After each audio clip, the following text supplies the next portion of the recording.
It is just past 6 o'clock. Good evening for all those who may be online and all those, wow, we have got quite a number of persons in the gallery. Thank you for attending tonight's meeting.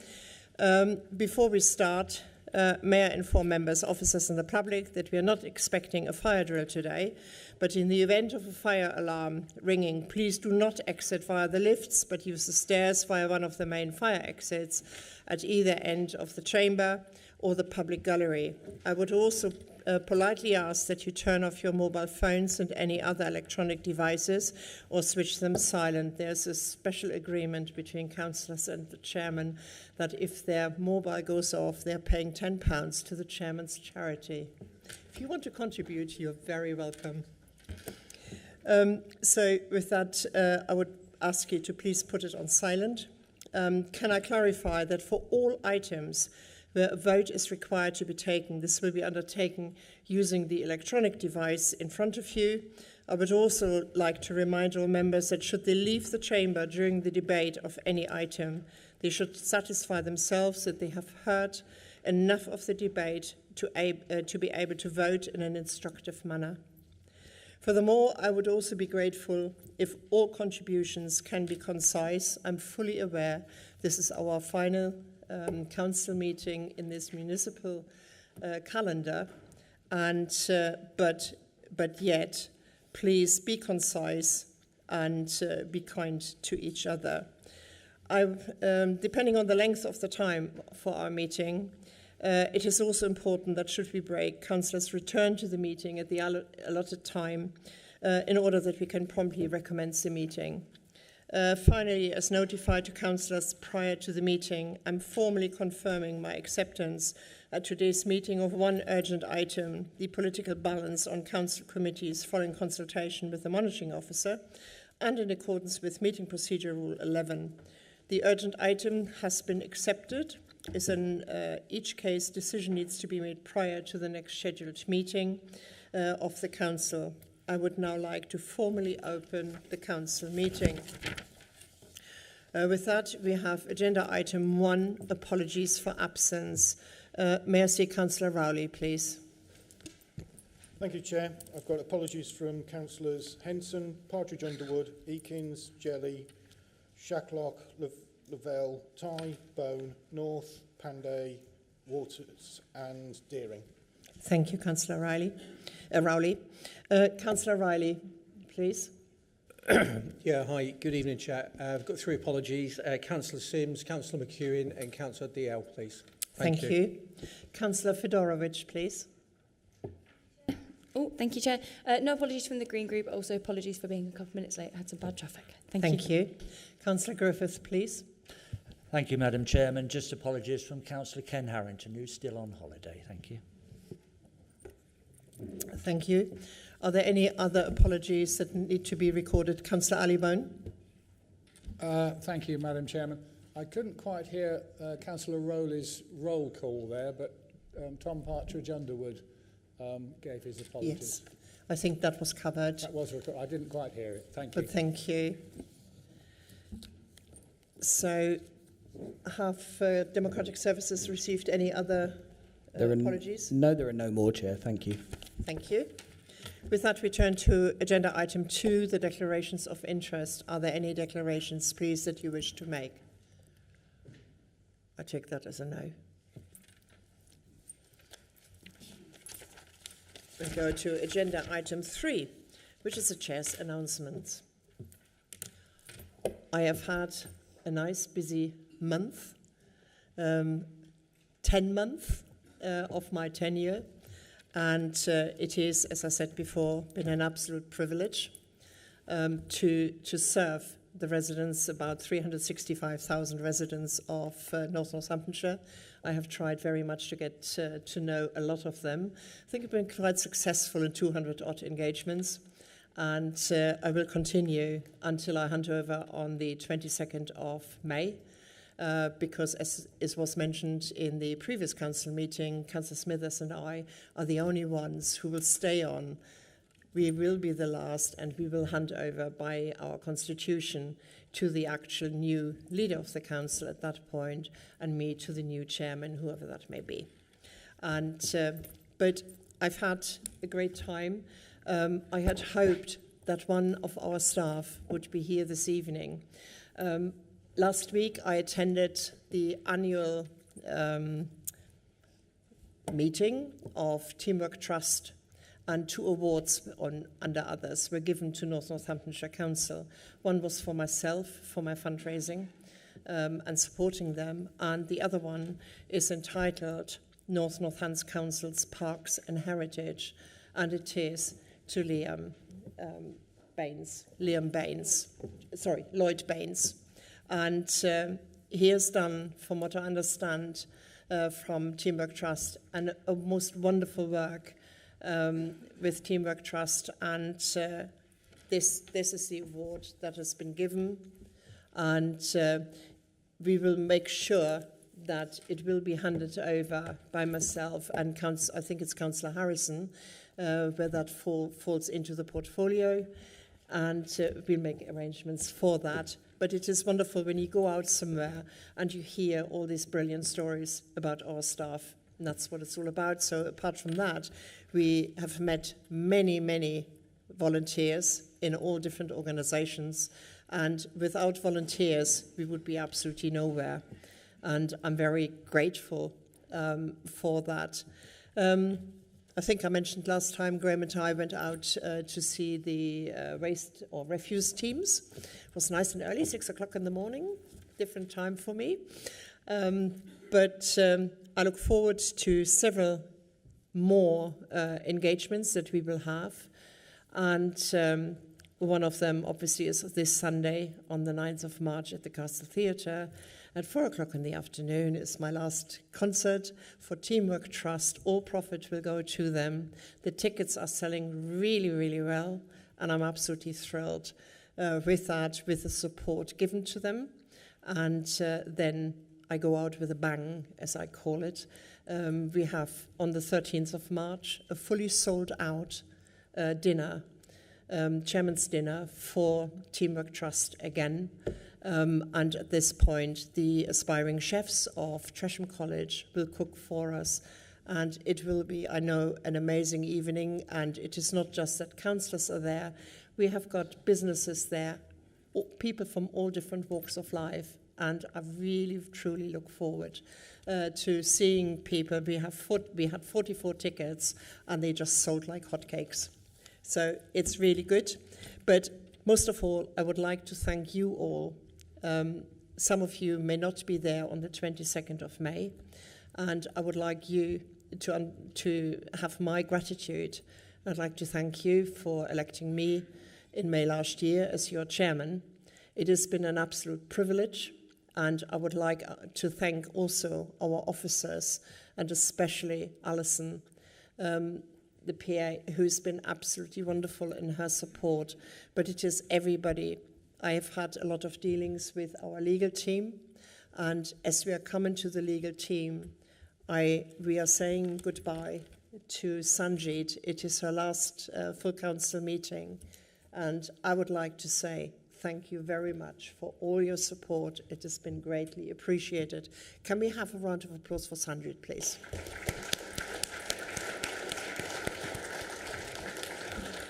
We wish you all the best in your new job, and hope that you will keep in touch. So with that, I think that is enough from me. We have got public speakers, and I have got, oops, just a moment, if you bear with me. Let's see.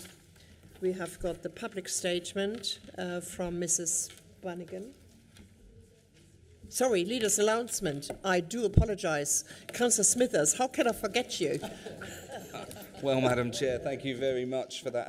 And I hope that I can speak over Animal on the drums wherever he is. I can certainly hear him banging away. Some of you remember Animal from the Muppets. But, yeah, so look, Chair, thank you for overlooking me and then coming back to me. I'd like to take some time tonight to acknowledge some of the success of the past year. along with showing recognition to the hard work and committed, diligent staff that we have in this organisation. But before I do that, I wanted to shine the spotlight on the fact that today is International Women's Day this week, and it is on Saturday the 8th of March. This year, the theme for this important day is Accelerated Action. This focuses upon the importance of taking swift and decisive steps to achieve greater gender equality. It calls for an increased momentum and urgency in addressing the symptomatic barriers and bias that women face, both in their personal lives and in the professional world. And I'm sure you will join me all in considering what we can do as a council, as individuals, to help accelerate this action in this important area. I think as us as a council, we have made good progress on this, and I'm incredibly proud of this achievement. We only need to look at the top table today. All strong and very capable ladies, and no sight of any men from the old boys club, which shows we are a truly modern council. But there's always more that we can do to improve on that. As you know, I recently announced that I will not be standing for election this coming May. I therefore wanted to say a few words publicly in what is likely to be my final speech as an elected member to this full council. I believe that it's a poignant moment for all of us here this evening, because this is the last opportunity for all of us to formally recognise the excellent progress that this authority has made at this last full council of the first municipal term of this authority. In terms of achievement, the Local Government Association peer report did some really good job of summing up this council's first term's progress. That is, of course, because it was an external report based on the findings of senior members and officer peers from other councils with a wealth of experience of working within different local authorities. Chair, I would like to read out 2 paragraphs from the executive summary of the external peer challenge report that I feel reflect positively on our staff, members, partners and local communities served by this council. So the report said, so much has been achieved by North Northamptonshire Council since Vesting Day, and this needs to be celebrated. It is a council which is very conscious of where we came from and is now keen to grasp the opportunities of what comes next to replace the historic narrative. The report goes on to say that North Northamptonshire Council is blessed with amazing staff who are extremely committed to each other, the place and the council. They have embraced the vision and the ethos of the One Council and are keen to be part of turning this into reality. I think that deserves a massive round of applause just to recognise our staff.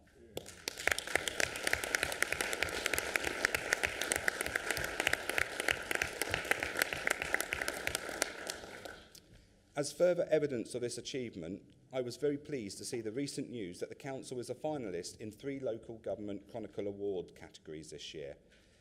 The authority's Family Hub initiative was shortlisted in the Digital Impact Award, whilst the Chester House Estates has made it through to the Innovation Awards category.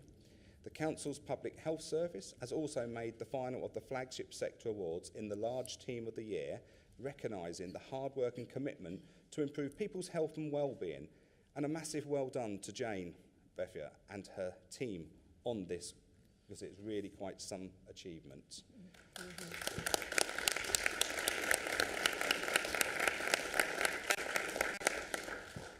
I never cease to be astounded by the inspiring work of our officers, elected members and our invaluable partnership working with individuals, families and organisations. The winners of the category will be announced at a ceremony which will be held in the Grosvenor House in London on June the 11th this year. The Council has also set its 5th balanced budget in a row just a couple of weeks ago. We set a budget that continues the investment in this council is making in key areas such as highways, education, adult and children's social care, communities, housing and the environment amongst others. The budget is investing £51.8 million to protect vital services, Madam Chair, and deliver service improvements with no frontline cuts. We know that this budget has been achieved because of the savings and efficiencies that we have been able to deliver and identify. These have been delivered in line with the Council's commitment to modernising public services, just one of the key commitments we gave to everyone in North Northamptonshire when we created our corporate plan back in 2021. As well as proactively modernising our public services, we've also made significant progress against the Council's other key commitments we set out back in 2021. We have delivered against our commitment to promoting active and fulfilled lives. We have done so truly amazing work here. One example has been taken on the running of Fackley Green, the Specialist Care Centre. We have invested in the staffing resource to support people with higher level needs. Taking on the running of the centre in July 2023, it has gone from strength to strength, leading to all 51 beds being available for either social care re-enablement or 16 of those beds being available for health partnerships. This has doubled the capacity available from the 25 beds at the time of transfer to our leadership. By the end of this financial year, 412 people would have had access to the re-enablement provisions.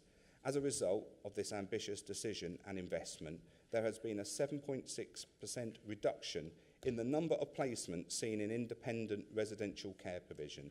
The centre has been transformed over the last 18 months. We also adopted a new community strategy early in 2024. We have significantly increased our investment in infrastructure, support for our wonderful voluntary community, social faith and enterprise sector in Northamptonshire. We commissioned a new collaborative called Aspire NN, which will support the voluntary and community sector to grow, flourish and attract more investment into the area as a result. Continued to support our most vulnerable residents.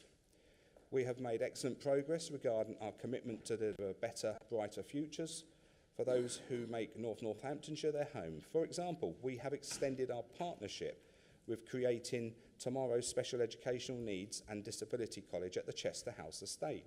A further 5 years has been given to these people to do this. This offer meaningful work placements and skills building opportunity for students with additional needs. The initiative is not only enhance the students' employability, but also enriches the estate's operations with a diverse and motivated team which supports young people with special educational needs and disabilities with practical skills and work experience at the estate. The Moving into Adulthood team continues to build great relationships with young people and their families to ensure the transition into adult services is well planned.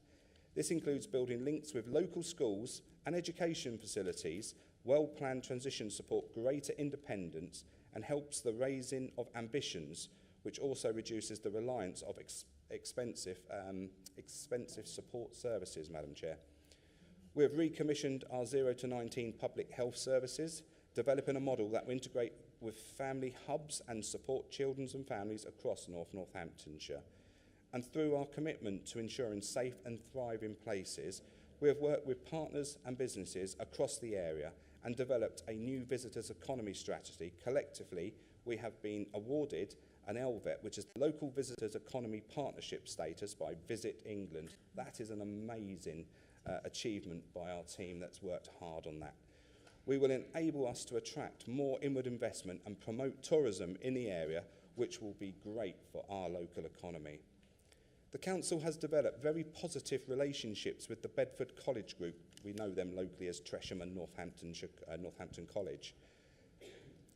But we've been building on relationships already established with the University of Northampton. Areas being progressed include those in our adults, health partnerships and housing, working to identify work placement opportunities for students and professional staff, working with curriculum leads to ensure curriculums are dynamic with the changing needs of the sector, identifying difficult to recruit to roles and showcasing them with students. Large numbers of students from Northamptonshire attend both Tresham and Northampton College, and we want those students to know what a fantastic rewarding career opportunities there are within the 1,200 roles in adult social care, health partnership and housing. Through the Council's vision and support, the Chester House Estate has continued to significantly impact on its local community and the wider region.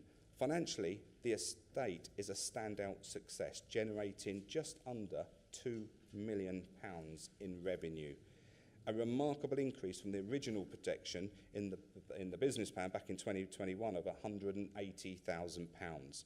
But the real benefit of Chester House Estate is the positive experience it brings to thousands of people, including children, who visit the site each year. We have made solid progress in our commitment to delivering a greener and more sustainable environment.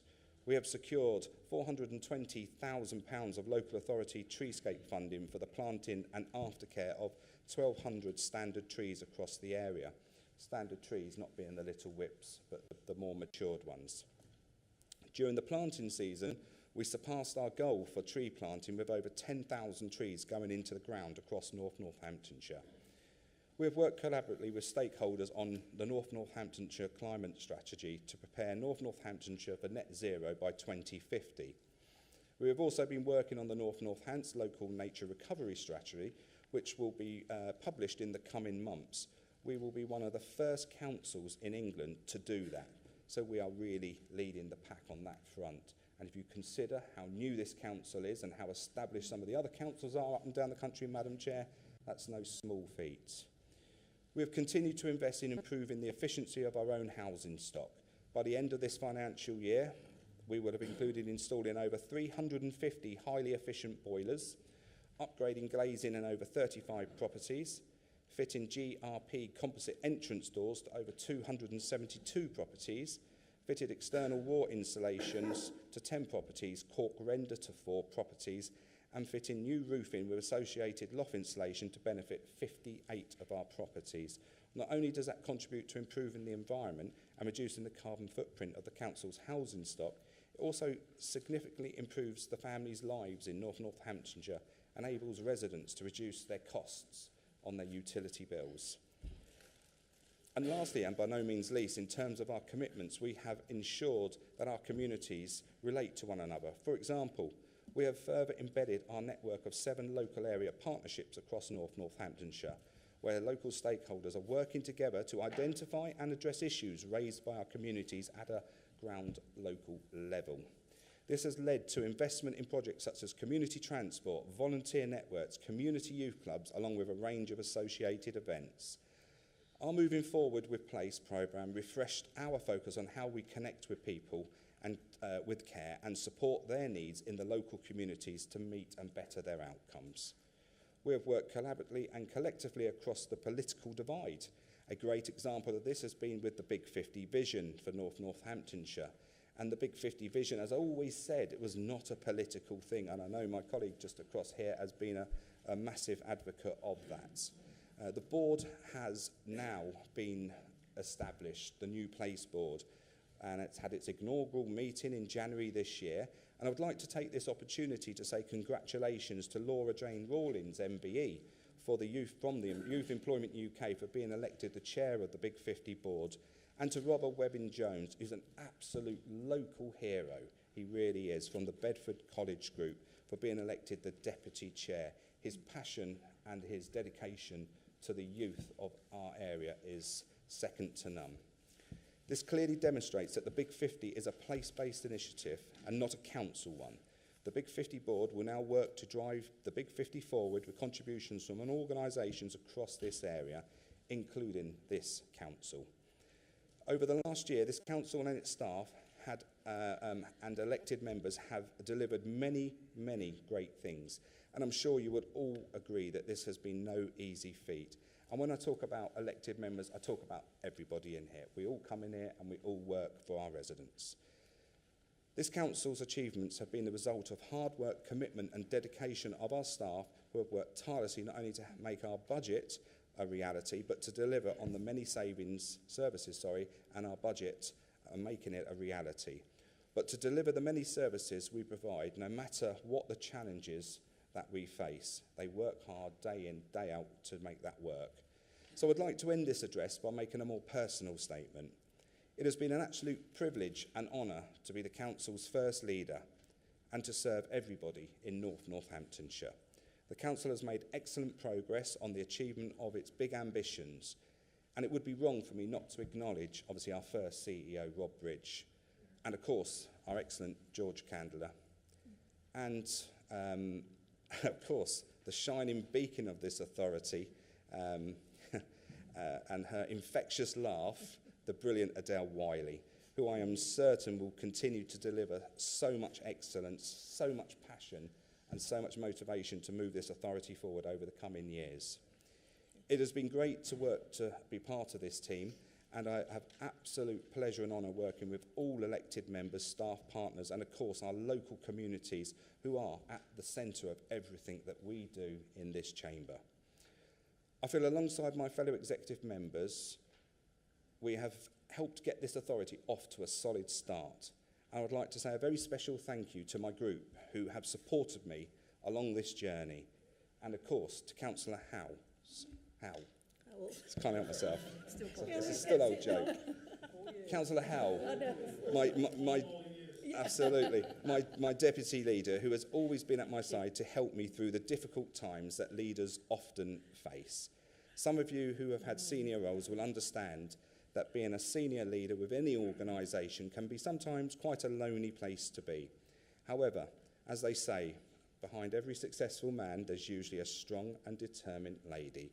And that's certainly in the case in Helen, or the Duchess, as she's often affectionately referred to. So now the right time for me to transition into semi-retirement, focus more on my family and on new opportunities ahead. And I'm looking forward to doing that. And as I said in my recent public statement on the matter, my intention was from the outset to do one full term at the council. But this was always subject to the council making the right progress, which I feel has been achieved. We have moved on remarkably in our 4 years as an authority. We've certainly matured. Above all, I would like to thank all of those in North Northamptonshire who put their faith in me and who gave me this opportunity to be part of something quite special. Madam Chair, there is nothing left for me to say apart from over and out. Thank you.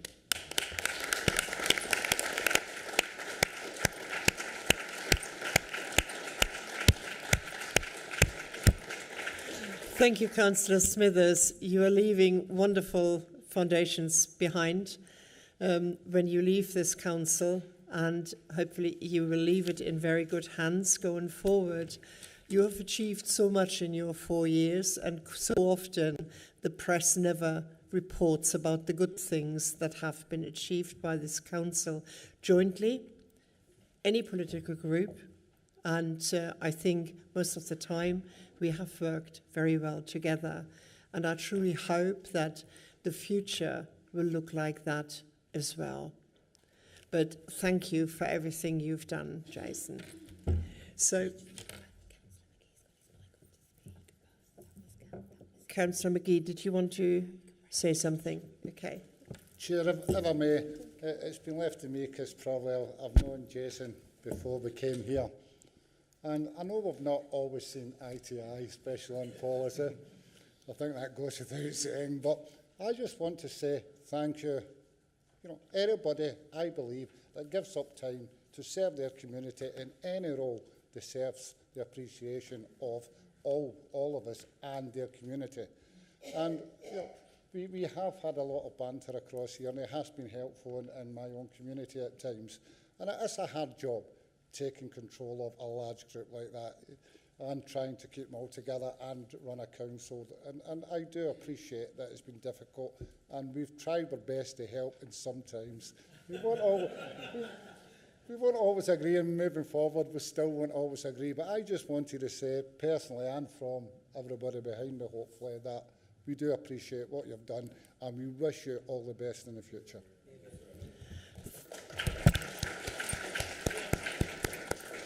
Just before I finish, it would be amiss of me not to thank Sanjay too, because we do appreciate that, and we wish you all the best in the future. And Chair, for anybody that's not standing again, and in our group we've got 5 not standing, can I just have a quick mention of them, Chair? We've got Councillor Peter McEwen, a good friend of mine too, Councillor Alan Dessell, Councillor Anne Lee, Councillor Kelly Watts, and Councillor David Sims not standing again. And a big thank you to each and one of them too, and any of you that are not.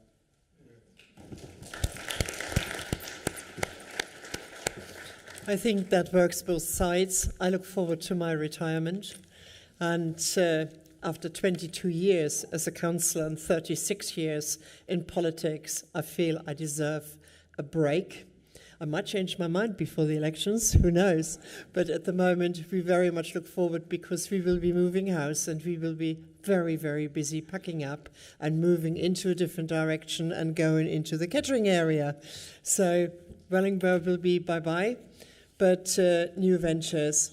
So thank you very much for those comments. I haven't got any others. So we come to item 5, the public participation. And you have a statement from a member of the public, and the copy is in front of you.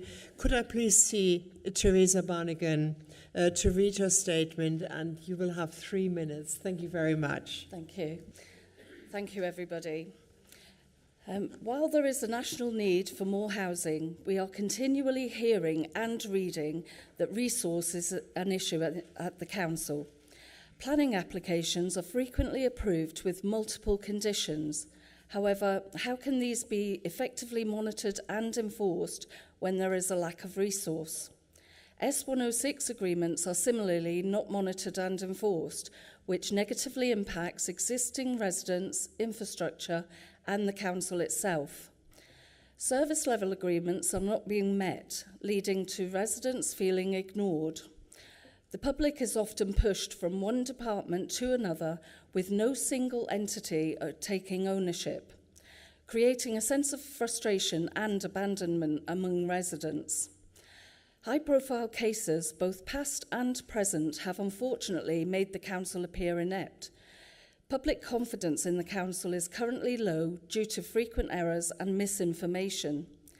Despite recently advocating the local plan part 2, a senior councillor has publicly stated on social media that the local plan is out of date, further exacerbating public concerns.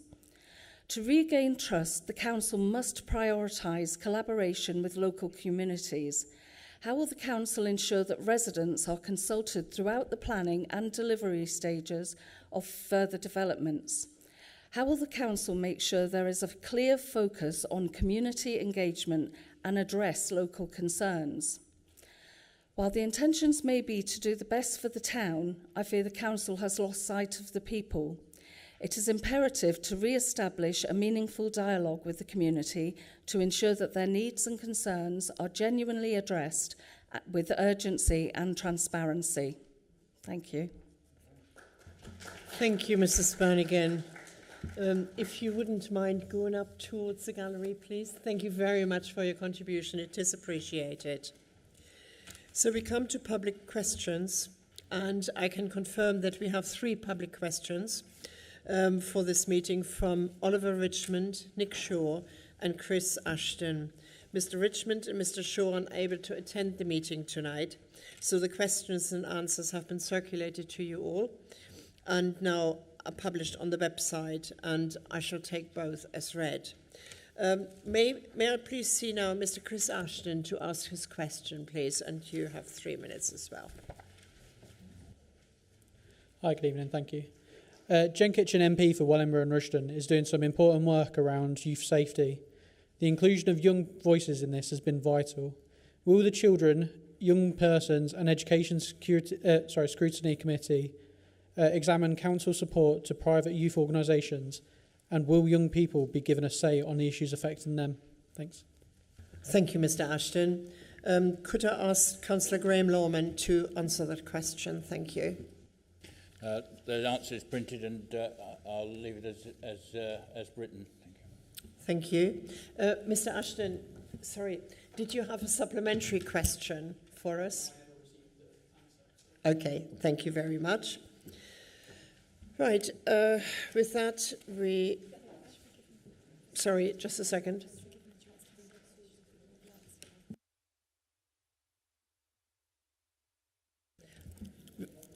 We'll give you a moment to read the answer.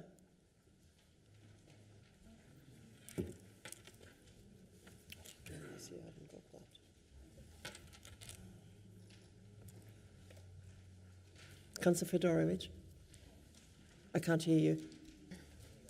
Chair, might it be possible just for it to be read so that people at home could also hear the answer? It just seems the logical thing. Yeah, I haven't got a problem with that. Could you, Councillor Graham Lawman, could you read out the answer, please, so we all have that? Yeah, thank you, Chairman. Whilst the terms of reference are set out by the Council and the work plan will be agreed by the new Scrutiny Management Board and the Children's Scrutiny Committee, any member, and indeed any partner organisation, can suggest items for consideration.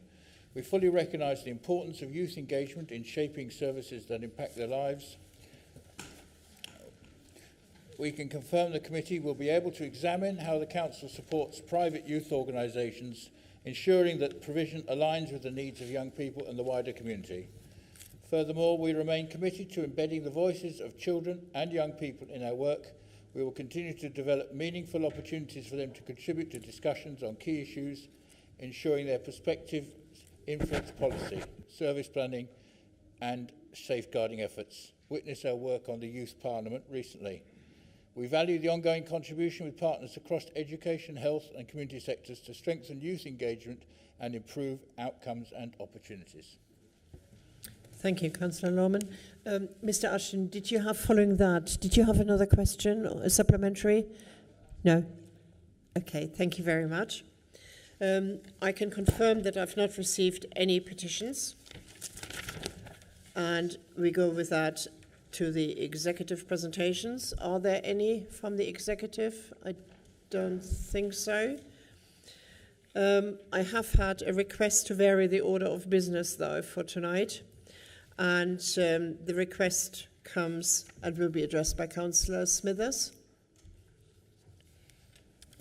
Thank you, Chair. Under Meeting Procedure Rule 9.2 relating to order of business, I should be grateful if the urgent items, political balance on the Council's committee could be brought forward on the agenda for consideration immediately after item 13.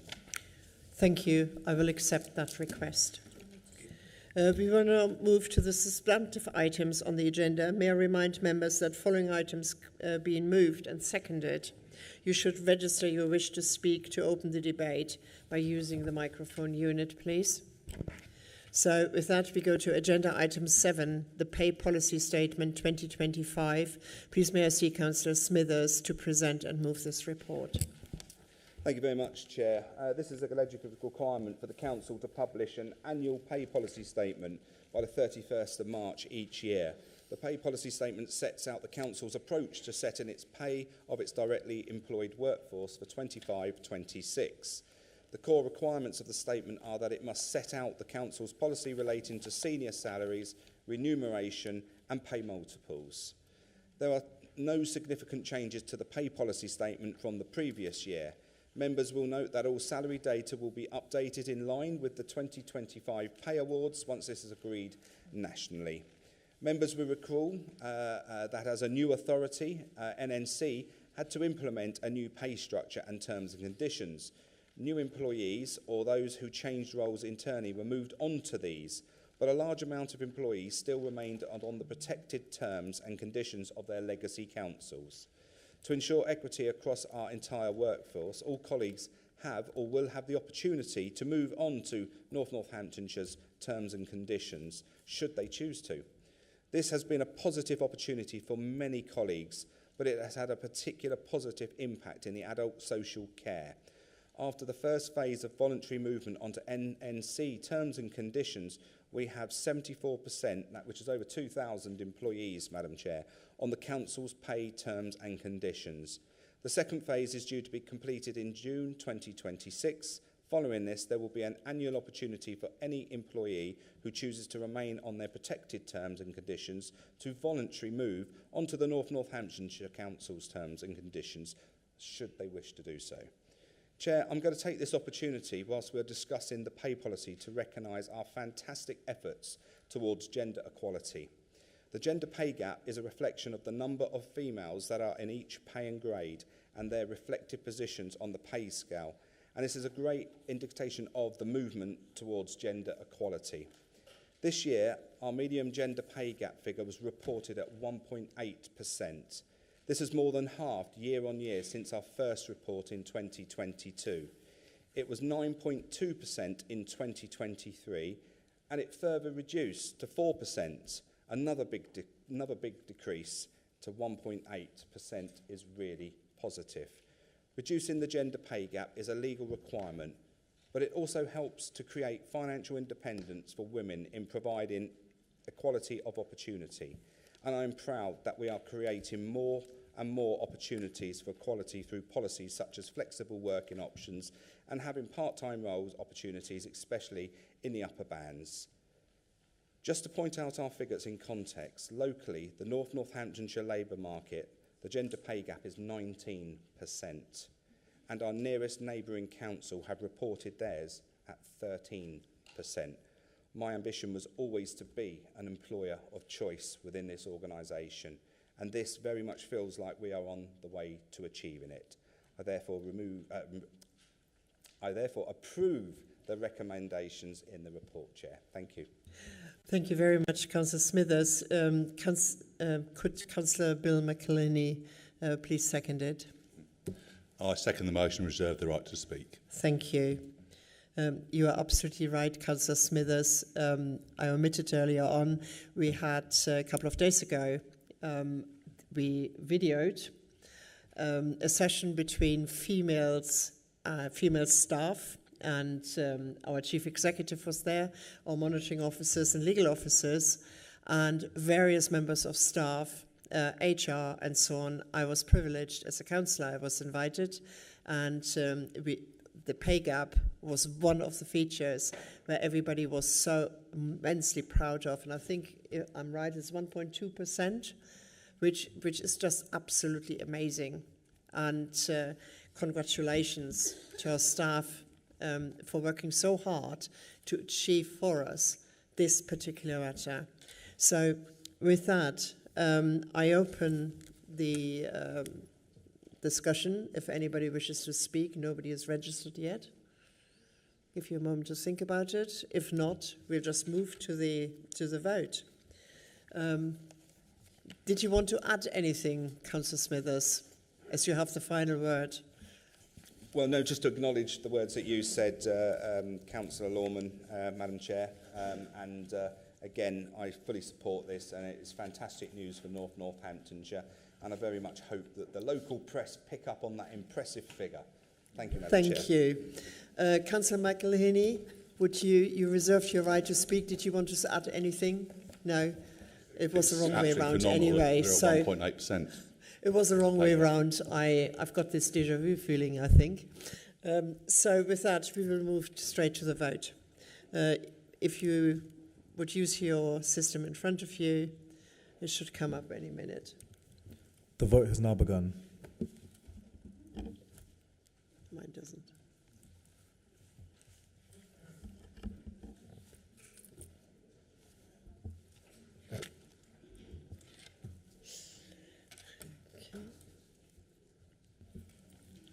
There are 10 seconds remaining.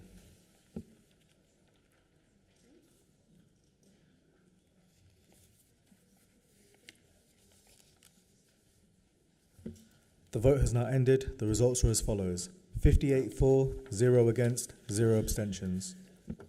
I take that. The vote is carried. Thank you, everybody. I think our staff will appreciate it.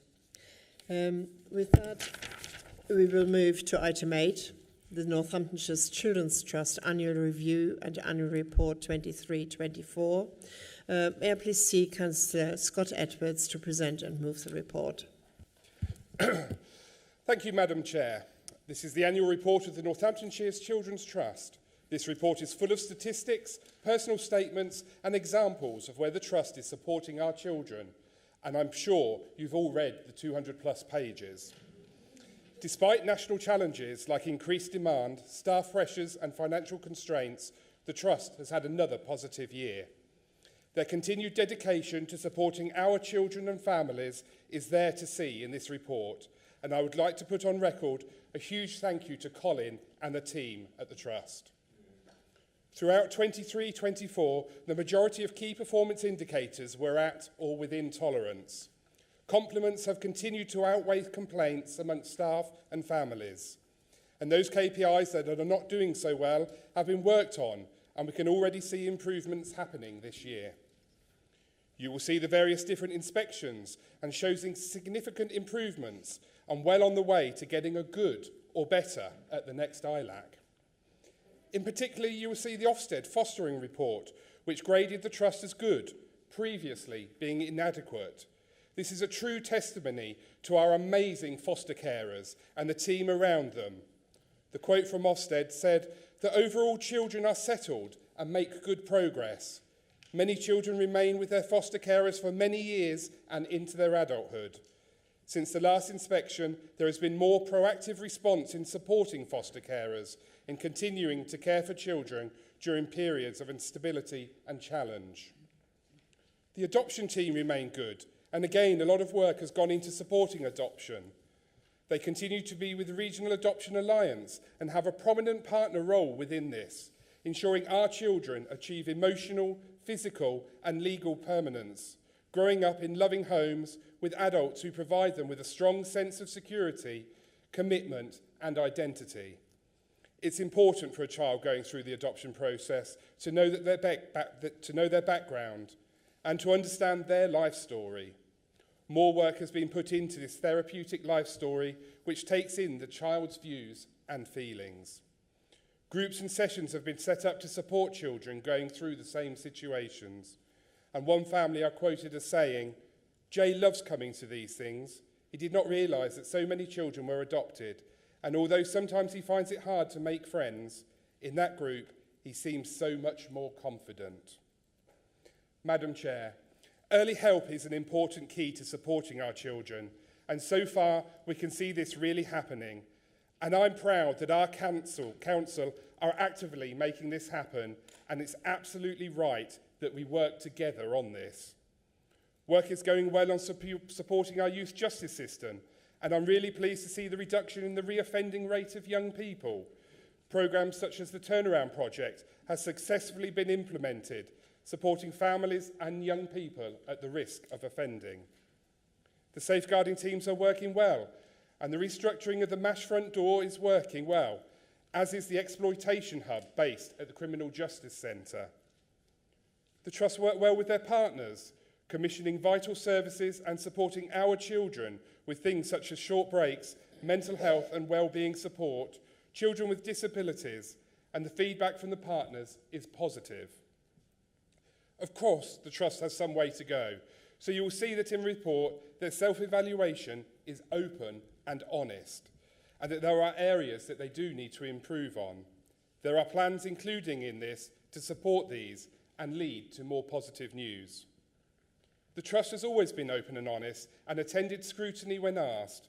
They are always there for catch-ups, meetings and questions, and will always do what is right for our children. The Trust has clear determination, clear goals and visions for the future. Madam Chair, the Trust report is in front of you. Before I conclude, I would like to thank each and every one of you that has asked questions, supported projects, attended events for the benefit of our children, helping us to ensure that every child in North Northants has the bright future they deserve. Children, young people and families at the heart of all we do, in every action we take and every decision we make. Thank you, Councillor Edwards. Could I see Councillor Councillor Wilkes to second this? Apologies. Thank you, Madam Chair. I'm delighted to second this excellent and very passionately presented report. I'd like to reserve my right to speak, please. Thank you. With that, I open it up for discussion, and I've got Councillor Addison as the first speaker. Thank you, Chair. Thank you, Scott, for that. Yes, we would like to say a big thank you to all the staff that have supported our children over the years, especially foster parents who unselfishly open their homes to these children and give them a fresh start in life. So thank you to them. Thank you, Councillor Addison. Councillor Zoe McGee, please. Thank you, Chair. And thank you to the Children's Trust and all of the staff who work there 24 hours a day to improve support given to our care experienced young people and children. I'd like to talk about something that's very close to my heart that I have a wealth of experience in, and I'd like to give an incredible congratulations and props to the senior team at NCT. In my other role, I've done a lot of investigation on the use of deprivation of liberty orders and the exacerbated trauma that can come from removing a young person's liberty. I've met policy leads at the Department of Education. I've met the Care Leavers Covenant. I've met all kinds of professionals who are working really hard to stop this happening. And I have to say, every person I've met, I've said, oh, by the way, I'm from Northamptonshire. They've all said, oh, we know Colin. We work really well with him. He's really doing a good job. And isn't that just brilliant that that's happened and that I've been able to have those conversations? What I will say, and something that I'd like to know more on, is the page 198, reasons for children coming into care, socially unacceptable behaviour, that's 12 entrants. That's 21-22. Now, the use of deprivation of liberty orders has gone up by over 100% nationally since that was printed. And I know from my investigations that deprivation of liberty orders are going on in North Northamptonshire. So what we need to, I would not be surprised if that number has risen significantly. I think we should look into that. And I'd like to just say I really do think that the use of unregistered care homes and the dangers of them and the use of deprivation of liberties should be a KPI that we measure. And it should be something that we really, really work towards avoiding and getting down, because they are harmful, they exacerbate trauma, and they don't work. They just don't work. So let's work together, let's add that to the report, and let's make it a KPI going forward so that we can stop that from happening and we can stop young people, particularly in North Northamptonshire, having to go through such traumas. Thank you. Thank you, Councillor McGee. Councillor Fedorovich, please. Thank you, Chair, and thank you for the introduction to the report. It is clear that a lot of progress has been made, and I do also want to extend my thanks to the wonderful people that have been making that happen, because we're all incredibly passionate about making sure that this service is working well for all the children involved. I think the things I sort of pulled out was the tolerance level on our KPIs was something. I think there was mention of certain KPIs sort of slipping and that then action was taken after the fact. And I guess I kind of wanted to raise if we could have some more proactive action plans for each of those KPIs for remedying areas if they look like they're slipping. Because ultimately, if any children that isn't looked after in the way that we would expect or way we want to with our policies, then ultimately it's impacting their lives. Like we don't want that to happen to anybody, so we want to really make sure that we're looking after everyone as much as possible. So yeah, trying to be proactive there would be really helpful. Also, I think the ongoing concerns about the budgetary pressures. I know we're making real headway with the local children's homes. I know that placements out of the county was a problem, and that is being looked at, but I still urge us to sort of accelerate that work as much as possible. I'd also really like to see a scrutiny working group set up to investigate ways to make the money that we have go even further for children in North Northants. Thanks very much. Thank you, Councillor Fedorovich. Councillor John McGee, please. Thank you, Chair. It's quite apt that you presented that, because you do stand up there and look like a teacher and sound like a teacher when you do that. I love the way you present them. I'm looking at page 184 on the report, and the children looked after that are moved 20 miles or more out of our location. I always have a great fear when children are moved out of location for their well-being, because that means that it's harder for family to get to see them, social workers, etc. And we spend a lot of money on travel, etc. And we have in the past 4 years looked at ideas of invest to save, so that we bring these specialist places within Northamptonshire. And I hope whoever's in charge next year continues to look at ways that we can have those specialist places that we need for children that go out of Northamptonshire.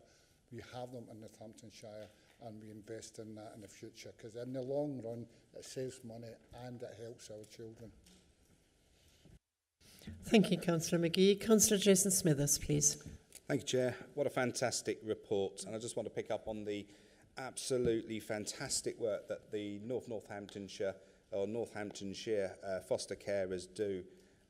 You know, it's nothing short of amazing that they take in children sometimes who may have come from a traumatic, troublesome background and turn them around into, you know, citizens of Northamptonshire that will go on and have a productive life. And, you know, the fact that the team in the Children's Trust has turned around an inadequate rating in such a short period of time to good speaks volumes to the leadership credentials of Colin Foster. Now, many of you in this chamber would know that I challenged the Children's Trust quite robustly in the early days due to financial constraints and such. But what I'm beginning to see is stability in there. We're beginning to see the conversations about children's coming back into the council. We're beginning to see the maturity of the relationship that allows us to be able to manage that sector. And I think the work that's been done there is absolutely fantastic. And the foster carers are absolutely selfishly, you know, looking after our children and helping us. And I'm impressed with Inspector McGee and her investigations.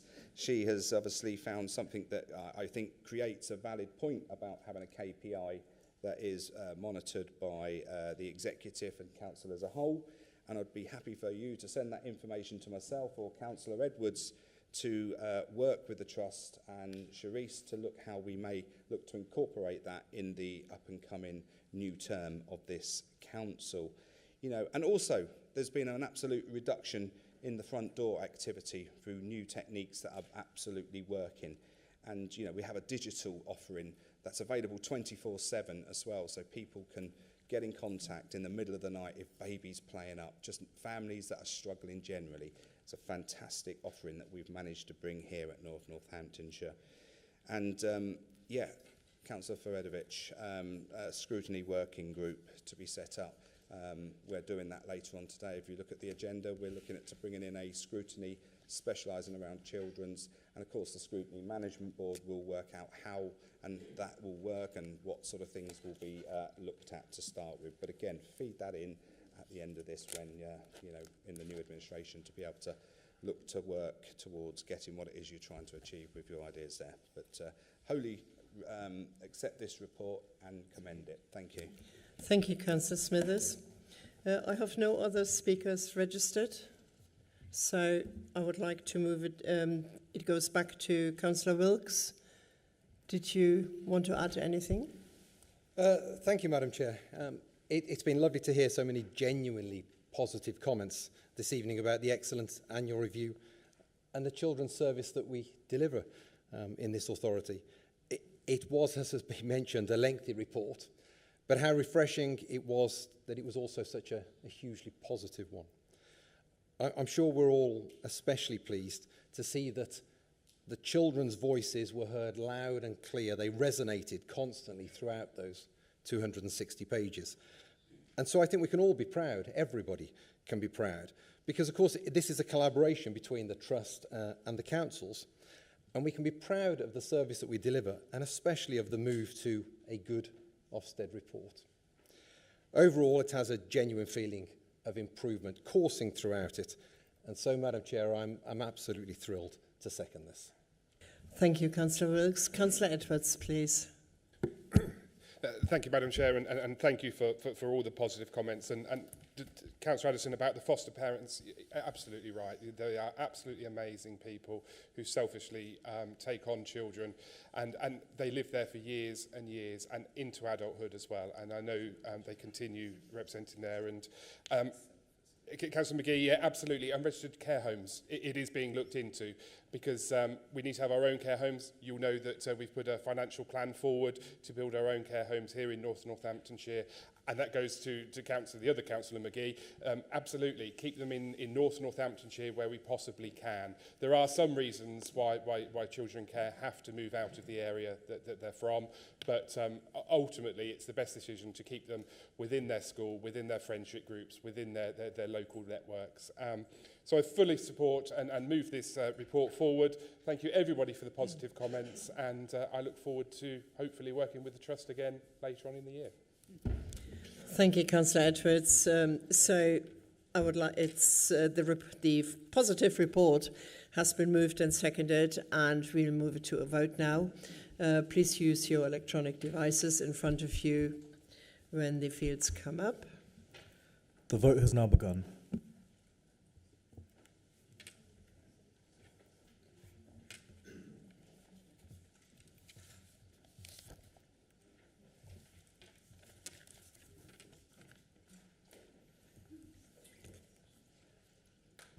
There are 10 seconds remaining.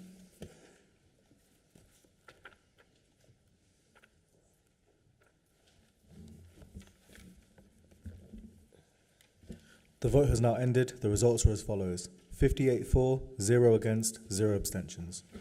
That is an excellent result. Thank you very much. The vote is carried.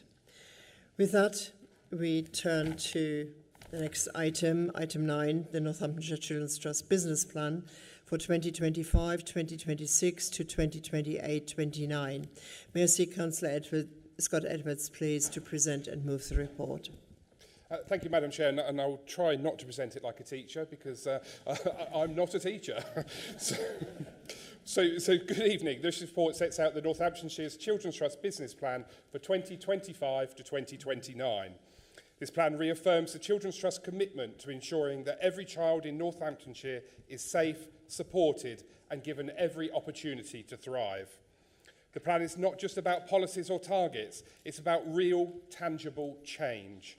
And it's about improving the lives of children and families, strengthening the workforce and ensuring their services are responsive, effective and sustainable for the future.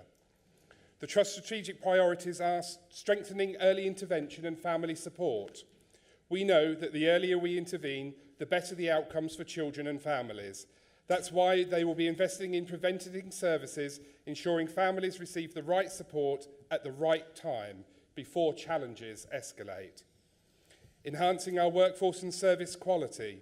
Their teams are their greatest assets. They are committed to recruiting, retaining and developing the workforce, ensuring that staff feel valued and have the tools they need to deliver outstanding care. They will focus on reducing caseloads and improving supervision structures so that every child receives the attention and support they deserve. They will embed a culture of learning and innovation, ensuring that best practices are at the heart of everything they do. Improving stability and outcomes for children in care. They want every child in care to experience stability, love and opportunity. That means increasing the number of local high-quality foster placements, reducing reliance on external providers and ensuring every child has a clear and an ambitious plan for the future. They will strengthen their support for care leavers, ensuring that young people transitioning to adulthood have access to housing, employment, education and mental health support. And as we know, all of this does not come at a financial impact on our budgets. And within the report, you will see the anticipated costs set out. Alongside this, the Trust will maximise efficiencies while ensuring frontline services remain strong, invest in technology to improve service delivery, data analysis and communication, and strengthen partnerships with local organisations to share resources and expertise. This report is full of facts, figures and ambition, a true testimony to the hard-working, dedicated team at the Trust, and would like to thank them for their continued support for the benefit of our children. And most importantly, this report has the voice of the child running through it. The Trust actively encouraged children to have a voice and to be heard. Children, young people and families at the heart of all we do, in every decision we make and every action we take. Thank you, Councillor Edwards. Could I please see Councillor Wilkes to second the report? Thank you, Madam Chair. I'm delighted to second another superb report in the form of this business plan, delivered fervidly by Headmaster Councillor Edwards. And again, I'll reserve my right to speak, please. Thank you. I have got Councillor Martin Griffith to speak. Thank you, Madam Chairman. I've got a confession to make. I didn't read all of the report in item 8, but I did read the whole of item 9. And I have read it, and I support and commend this report to Council. I've always had a huge respect for Colin and the Trust, and it is our duty, is it not, as corporate parents, to make the Trust a success and to ensure that we protect our children and young ones. The progress that has taken place since the arrival of our transformational Director of Children's Services, Charisse Monero, has been absolutely staggering. And she's not here tonight, is she? she'd be embarrassed. But what an appointment that has been. And also congratulations to Councillor Scott Edwards, who's worked tirelessly, especially in the last 18 months, to get where we are today. Well done. Thank you very much, Madam Chairman. Thank you, Councillor Griffith. Councillor David Brackenbury, please. Thank you, Madam Chairman.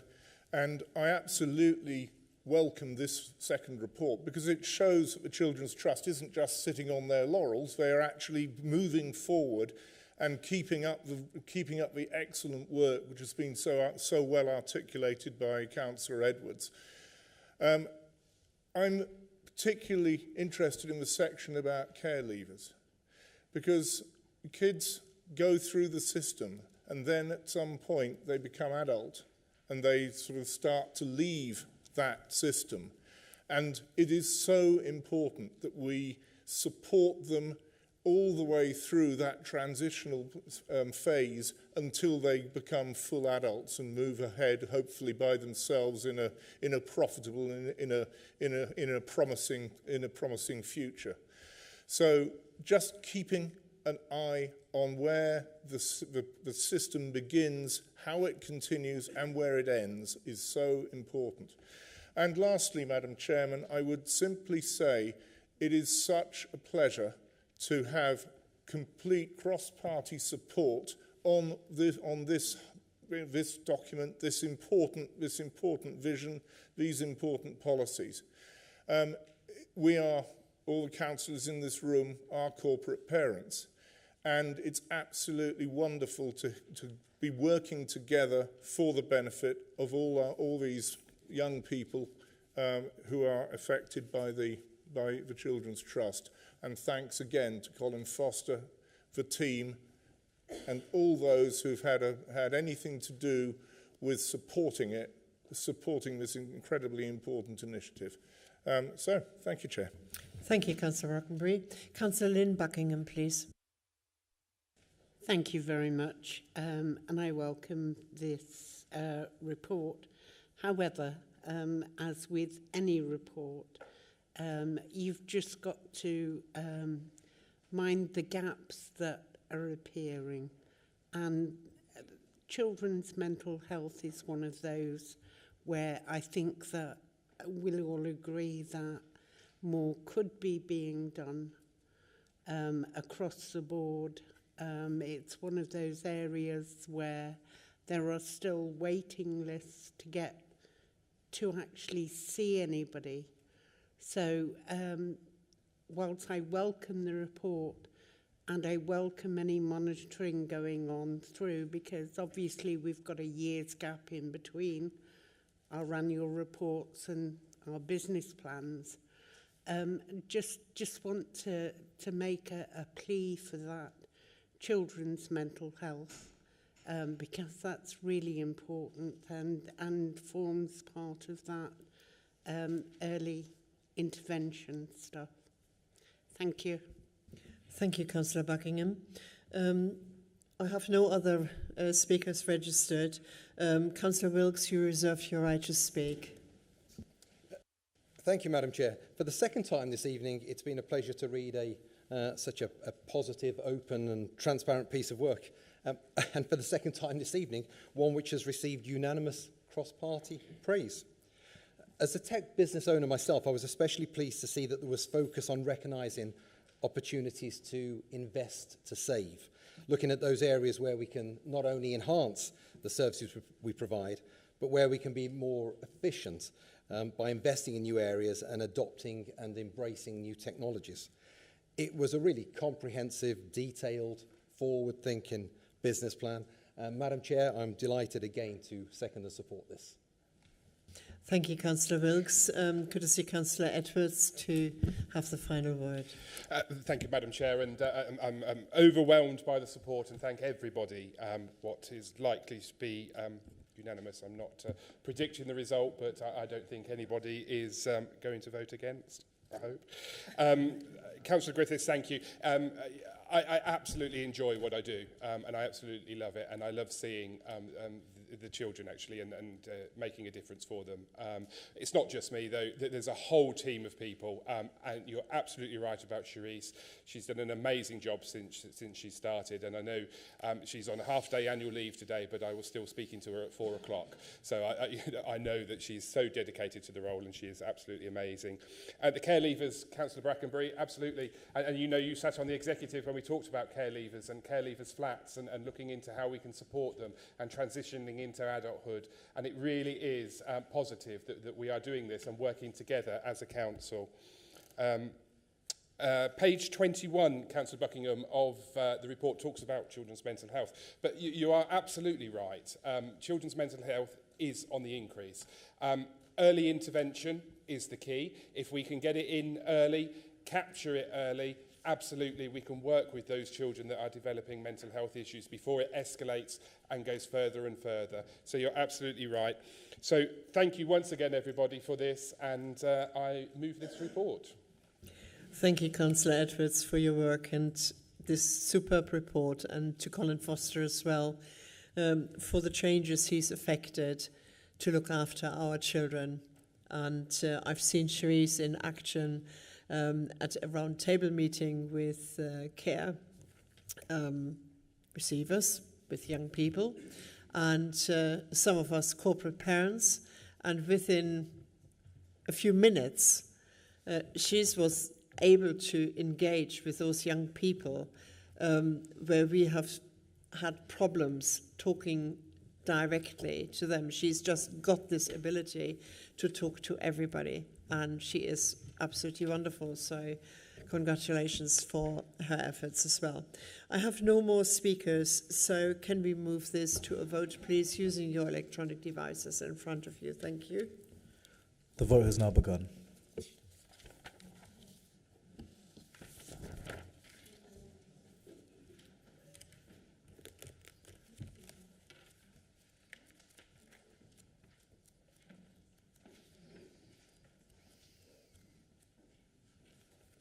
There are 10 seconds remaining.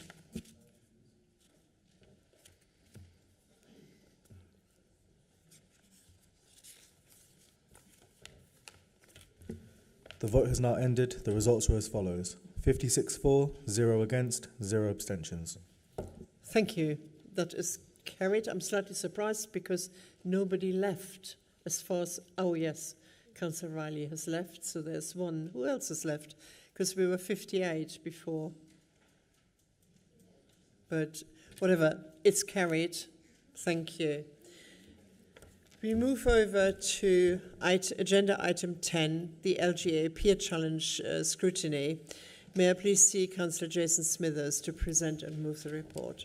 Thank you very much, Chair. This report seeks to enact the decision previously made by this Council on 5th of December 2024 to strengthen our scrutiny capability and enhance our support to children's and young people by creating a dedicated Children's Scrutiny Committee.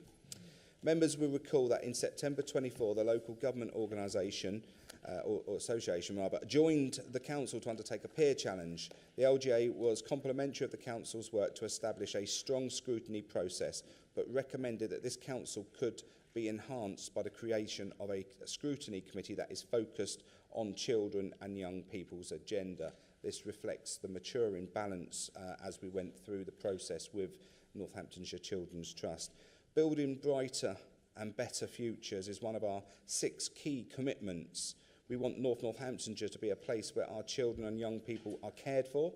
We want them to be provided with a high-quality education, training and other learning opportunities so they can flourish and reach their full potential for the benefit of everyone, Madam Chair.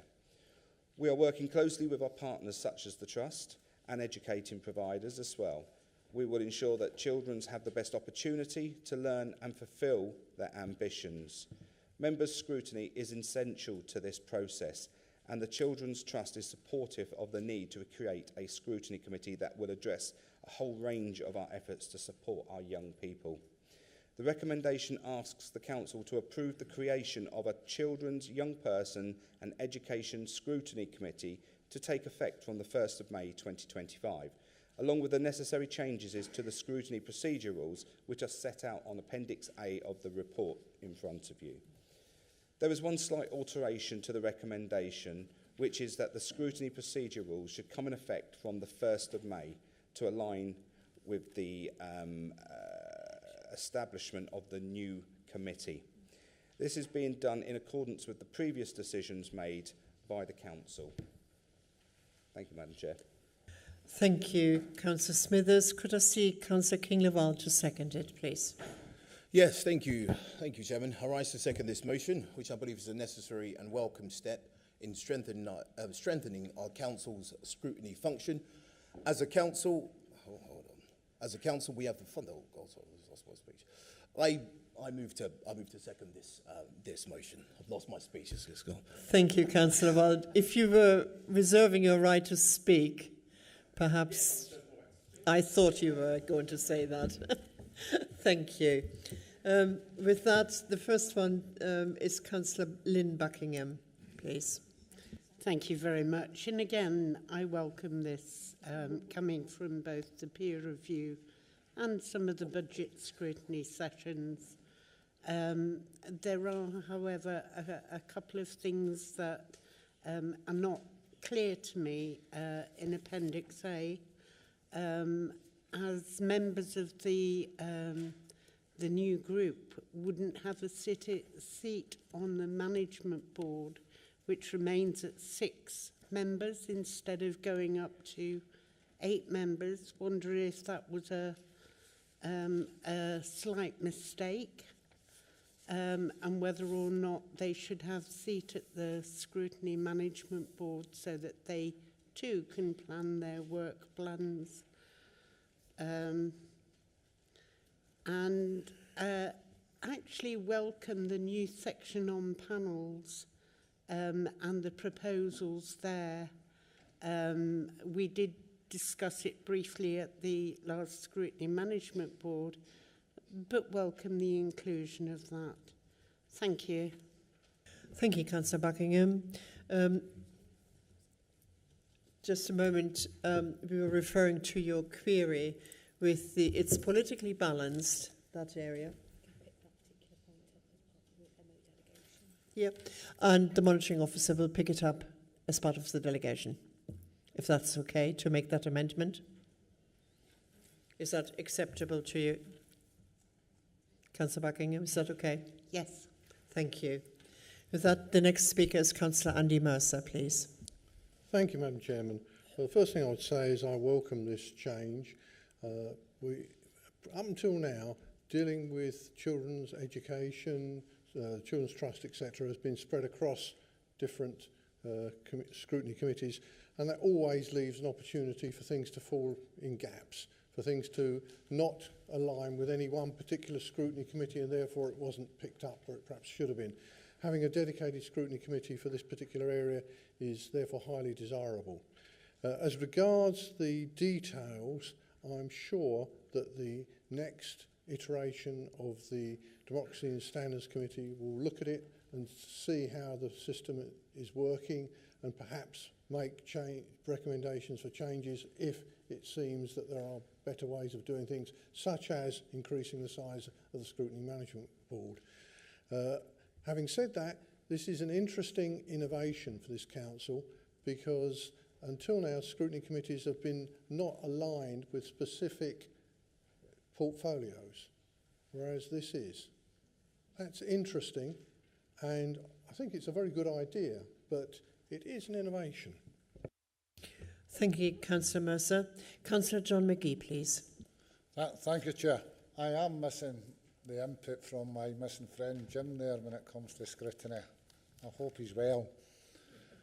Chair, this is the right thing to do. We should have done it years ago, in my opinion. It should have been done. I'm glad we are moving forward on that. But what I will add to that is, with the unfortunate with Jason going, will we take the EAPs with him? Oh, sorry, Chair, I meant will we review the effecting of his EAPs and have more scrutiny? Thank you, Councillor McGee. Councillor Scott Edwards, please. Thank you, and it would be remiss of me to stand and support this. I think it's an exciting opportunity. It's an exciting opportunity for scrutiny to change a little bit. It's an exciting opportunity to get out there and speak to the children. It's an exciting opportunity to get out there and speak to the trust. Actually, go and represent them. This is a real exciting opportunity for children and young people in North Northants, and is a welcome. Scrutiny is welcome here in North Northants.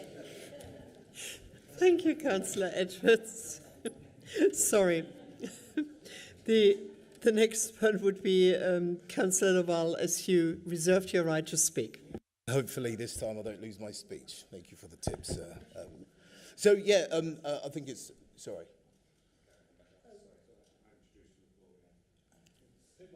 I reserve my right to speak. You may speak, because if Councillor Smithers speaks before you, that's the end of it. It's been positive, which is fantastic, and as a council we have the fundamental duty as corporate parents to ensure that the needs and welfare and opportunities of children and young people in North Northamptonshire are at the heart of decision making.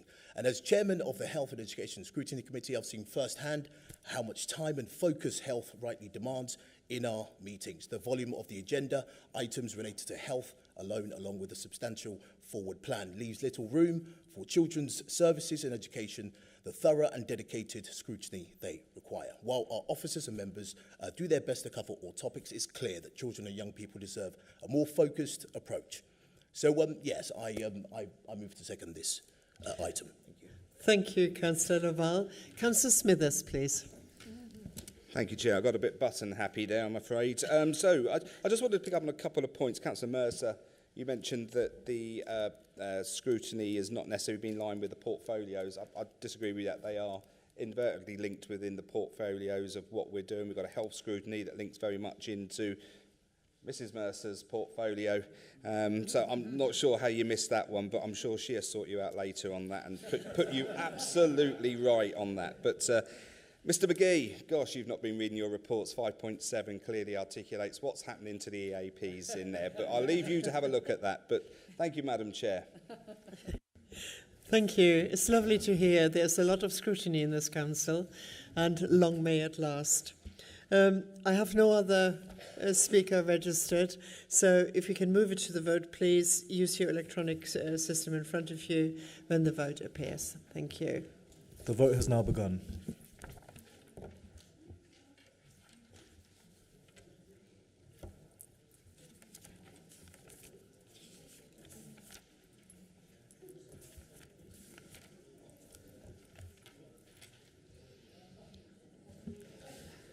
There are 10 seconds remaining.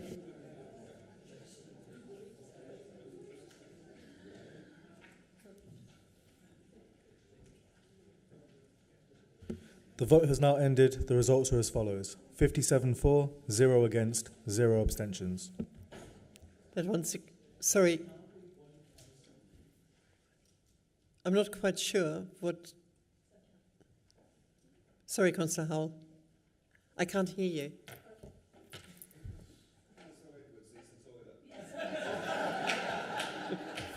Thank you for sharing that. Thank you for sharing that. Yeah.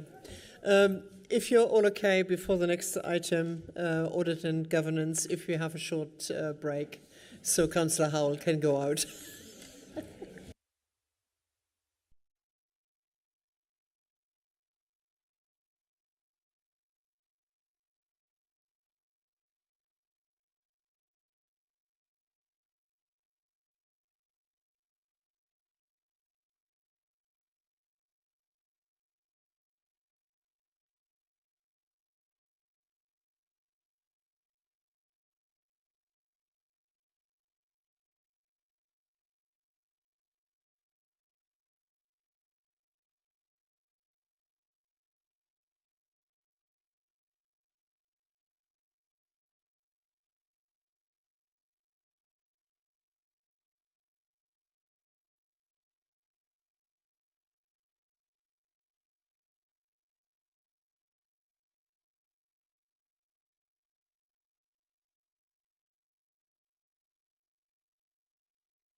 I hope you had a refreshing break. So with that, can we turn to the audit, item 11, Audit and Governance Committee Annual Report 2024. Please may I see Councillor Andrew Wetherill to present and move the report. Thank you.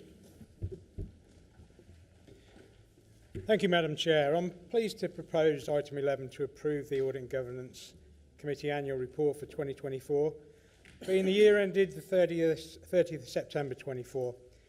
It's not a long report. There's 4 main areas that are covered, and I'll just quickly go through those. Financial reporting. It's been really challenging over recent years on financial reporting. It's cascaded down those years from what we inherited from NCC and the predecessor council. So we had some specific local issues. We also had some wider national issues which everybody suffered from. That's to do with the general audit market. A backstop was introduced, and I'm pleased I've just had confirmation that the last set of accounts was filed and accepted by central government for the 23-24. So that's a good thing. It might seem a bad thing, but what we've achieved is really good there, and we're in line with other councils who didn't have these specific issues. And I think we should mention some of the indefatigable work of the finance team that got us to this position, and they'll probably be a bit embarrassed, but they deserve a pat on the back for that. As a finance director, I know what they've been through, and it's been difficult. So the second area is in governance, risk management and internal control. Governance is an area we haven't focused on as highly as we should, and we will be doing more so going forward with recent things we've done. Whoever takes this forward will focus on that, I hope, in the coming council. Risk management, there's been consistent and persistent improvement in this, and this council has showed an increase in risk maturity over the years, and I've been pleased with that. In terms of internal control, there's a strong and open culture there, and I'm very pleased that that's a good thing of the council. The third area is about internal audit and external audit. We've been well supported by both of these. We have a strong, professional and well-led internal audit team, and that really makes a difference.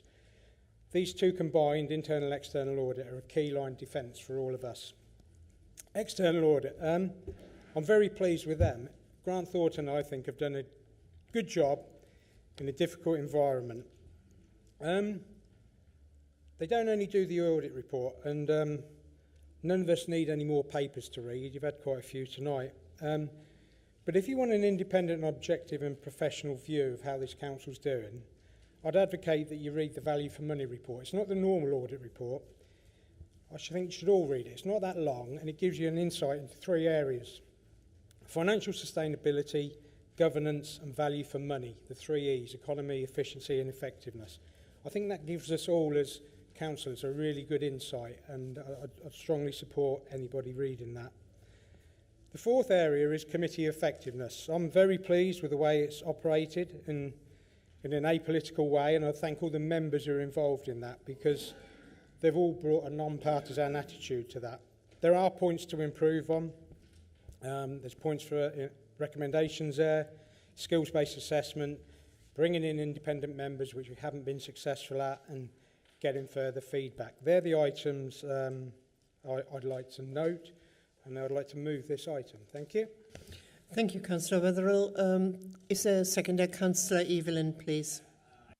I second this report, and I reserve the right to speak. Thank you very much. With that, I open it for discussion, and Councillor Lee is the first one to speak, please. Thank you, Chair. I'm a member of this committee. I just want to say what a delight it's been to sit on this committee, and I think the work it's doing is very important, and I recommend that everyone reads the minutes. The only thing we said in our self-assessment report is it's a shame that maybe not that many councillors know the work that's happening in that committee under the capable chairmanship of Councillor Wetherill. It's a very good committee, and yes, the internal auditor is wonderful. Sorry, I don't just... tonight we seem to be all in agreement all the time, but I was going to say this anyway, even if it wasn't like that. It's been a pleasure to sit on that committee, And I recommend that people read that report. That's a very, very wise advice. Thank you, Chair. Thank you, Councillor Lee. Councillor David Brackenbury, please. Thank you, Chair. And yes, Councillor Lee, it does seem uncannily like we're all in agreement so far. But yeah, thank you, Councillor Weatherall, and everybody who sits on the Audit Committee, because you're unsung heroes, really. Because it really is an important function. It is absolutely vital that we make sure that our financial scrutiny and our financial audit is in a good place, and I absolutely welcome the unqualified external audit response. So, well done, everybody, and also well done for Claire and everybody in the finance team whose excellent work has underpinned all this and has made this, this audit report such a interesting and such a useful document to read. Thank you. Thank you, Councillor Brackenbury. Councillor Kirk-Harrison, please. Thank you, Chair. I would like to echo the comments of both Councillor Lee and Councillor Brackenbury. I wanted to congratulate the authority on the progress that they've made with internal audit, in particular over the last 4 years, speaking as a former member of that committee. In particular, I'd like to congratulate them on a very robust internal audit plan with some very good assurance opinions throughout the year. The risk management maturity has developed to a level that I think you can be proud of. And considering that the transition was made recently to an in-house team, I think the team are performing exceptionally well, led by a very high-performing head of internal audit in Rachel Ashley-Cont. So I just wanted to say thank you. Thank you, Councillor Harrison. Councillor Valerie Anslow, please. Yes, like Councillor Lee, I am a member of the Audit and Governance as well, and I just wanted to draw attention to another recommendation that was made to do with housing.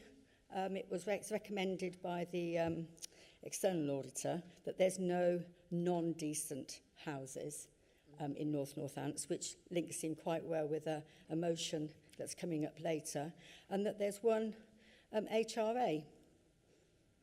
Maybe. That's what they've, he's suggested as a recommendation. Maybe that's something we think of in the future. Thank you, Councillor Anslow. Councillor Jason Smithers, please.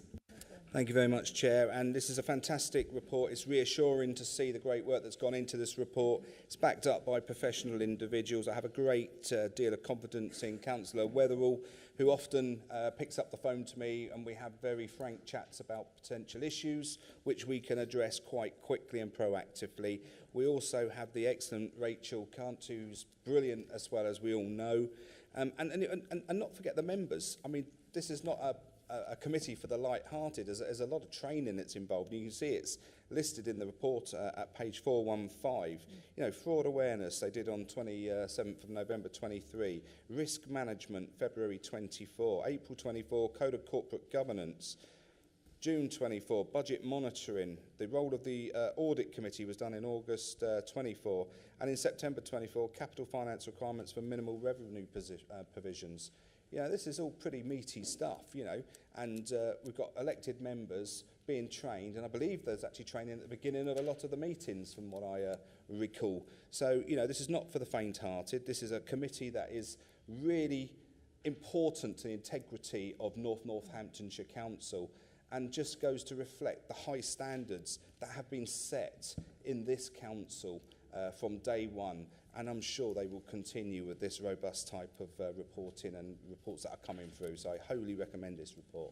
Thank you, Madam Chair. Thank you, Councillor Smithers. Could I come back to Councillor Evelyn, as you reserved your right to speak? Sure, thank you. I just want to congratulate and thank everyone on the committee for the work that I've done over the last 4 years, and also, well done to you all sort of upskilling yourself as well through all the extensive amount of training as well. And it's good that we have balanced budgets, we've got good risk processes in place, and long may it continue into the next council session.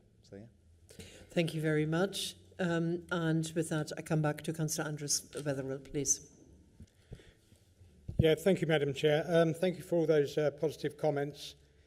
It's a team effort, it's a collective, it's the whole committee, everybody's contributed.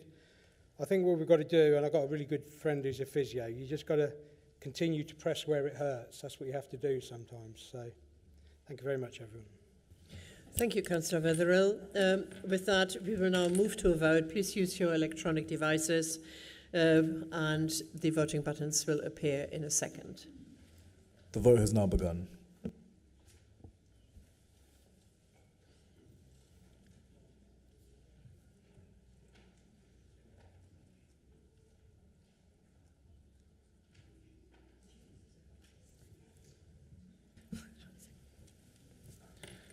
There are 10 seconds remaining.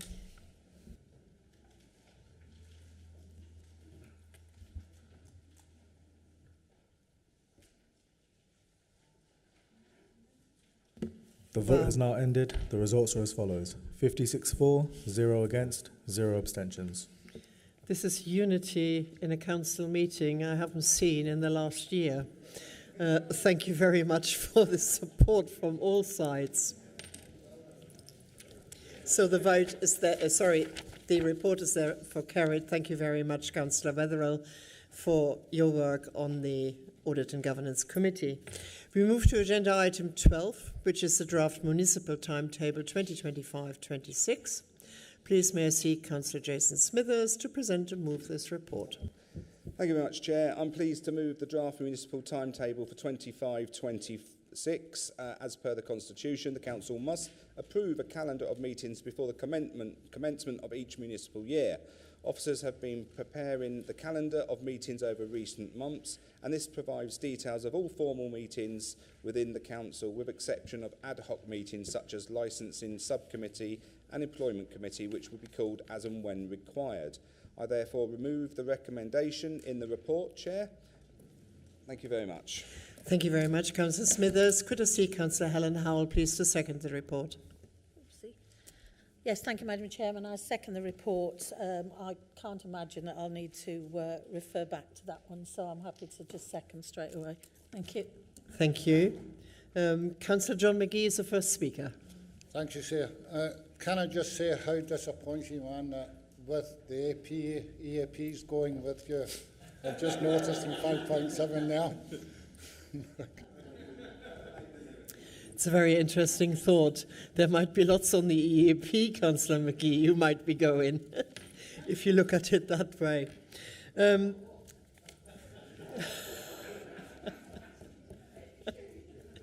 So it is unity once more. So with that, we move to the vote to approve the timetable. The buttons will appear on your electronic device in a moment. The vote has now begun.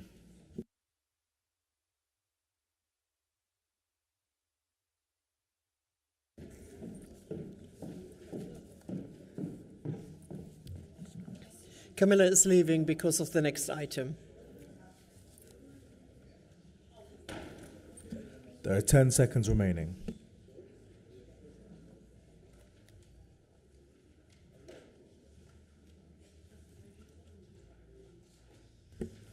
The vote has now ended. The results are as follows. 55 for, 0 abstentions, 0 against. Unity once more. The vote is carried. Thank you.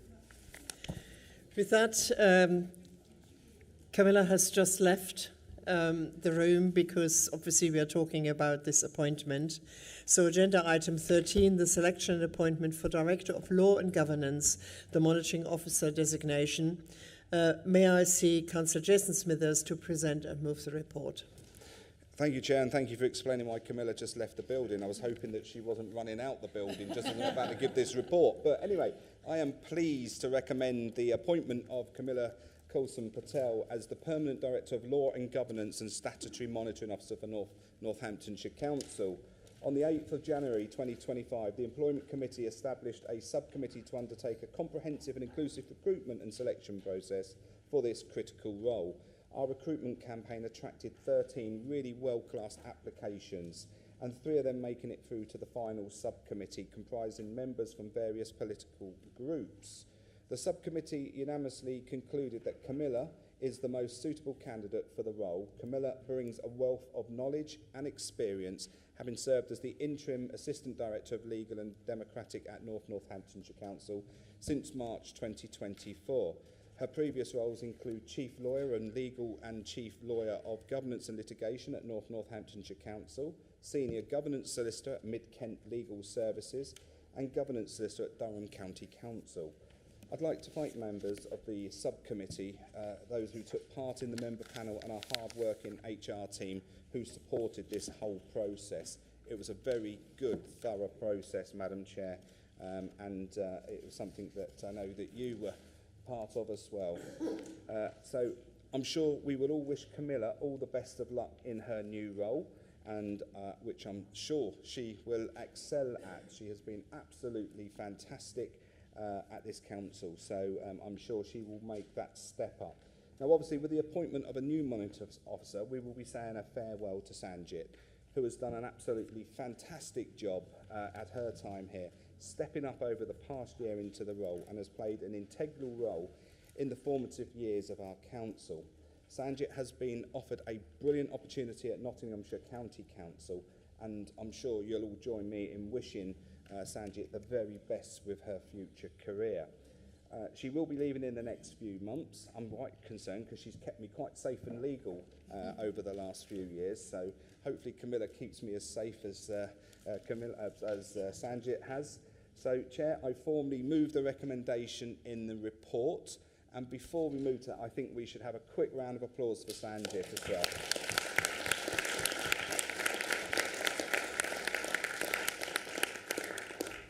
Thank you, Councillor Smithers. Could I see Councillor Barbara Jenny to second this?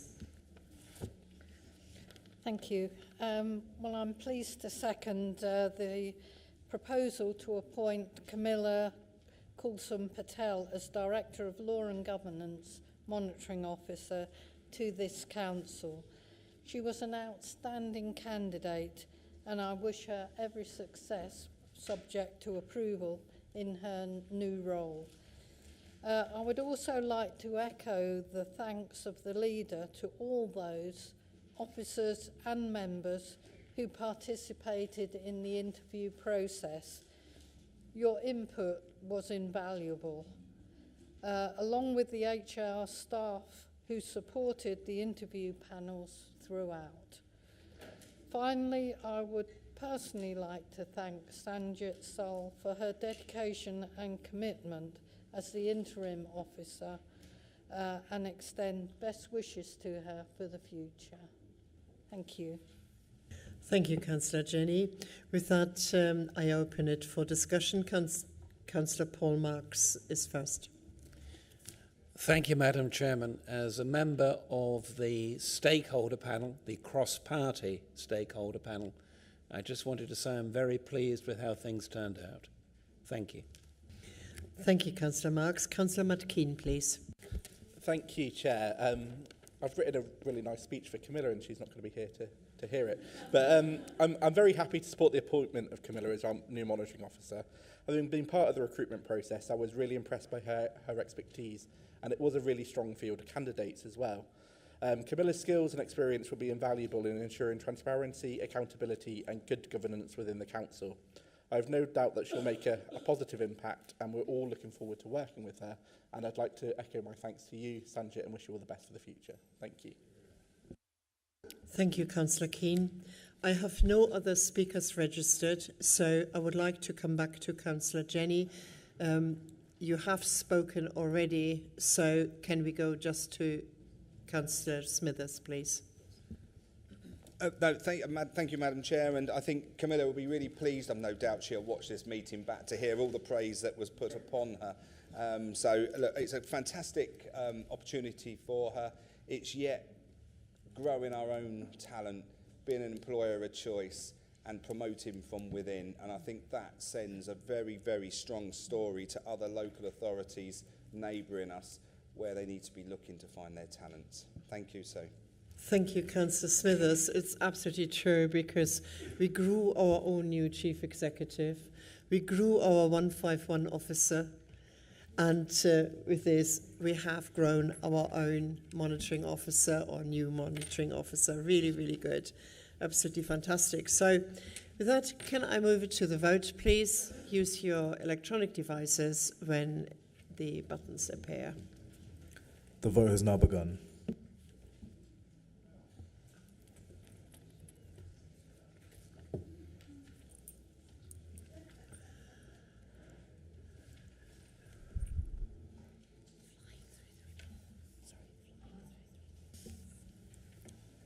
There are 10 seconds remaining. Keep fingers crossed. That will be even. I'm hoping at the moment when the numbers come up that we have the record once again. Yes, we have. The vote has now ended. The results are as follows. 56 for, 0 abstentions, 0 against. And when Camilla comes in, can we give her a round of applause?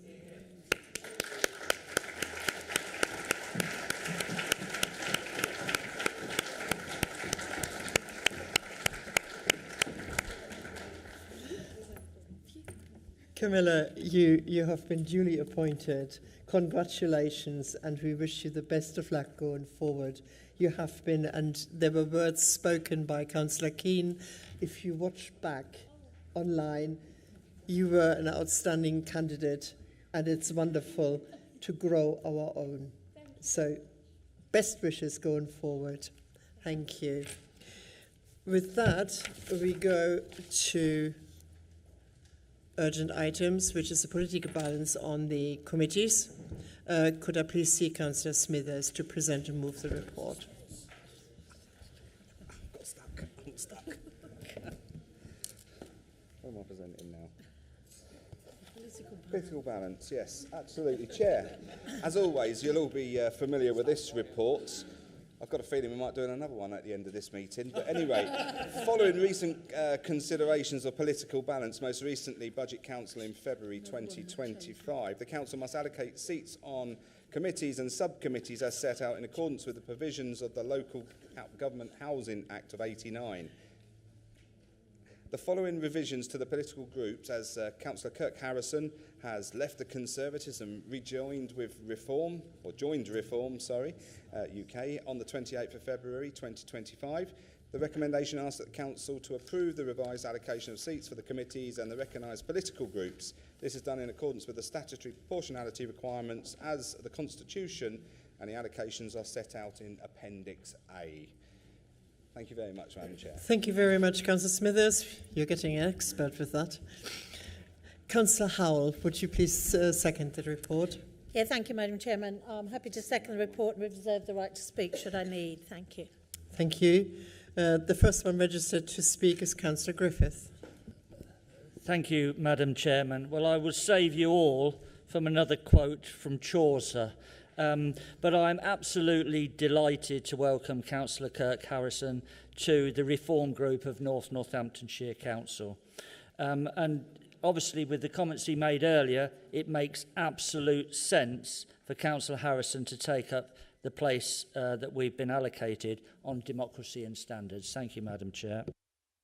Thank you, Councillor Griffith. I have no other speakers, so could I come back to Councillor Howell? Did you want to add anything? Yeah, thank you, Madam Chairman. Yes, well, congratulations. I hope you attend. Thank you. Good night, Madam Chair.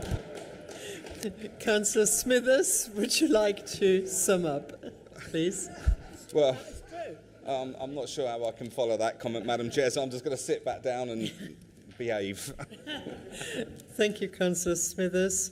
No further speakers. Seconded, proposed and seconded, so we move to the vote.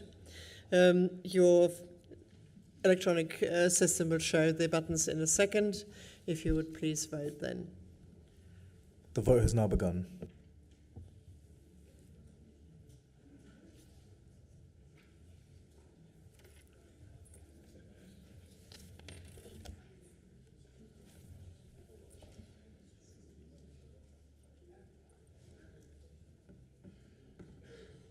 There are 10 seconds remaining.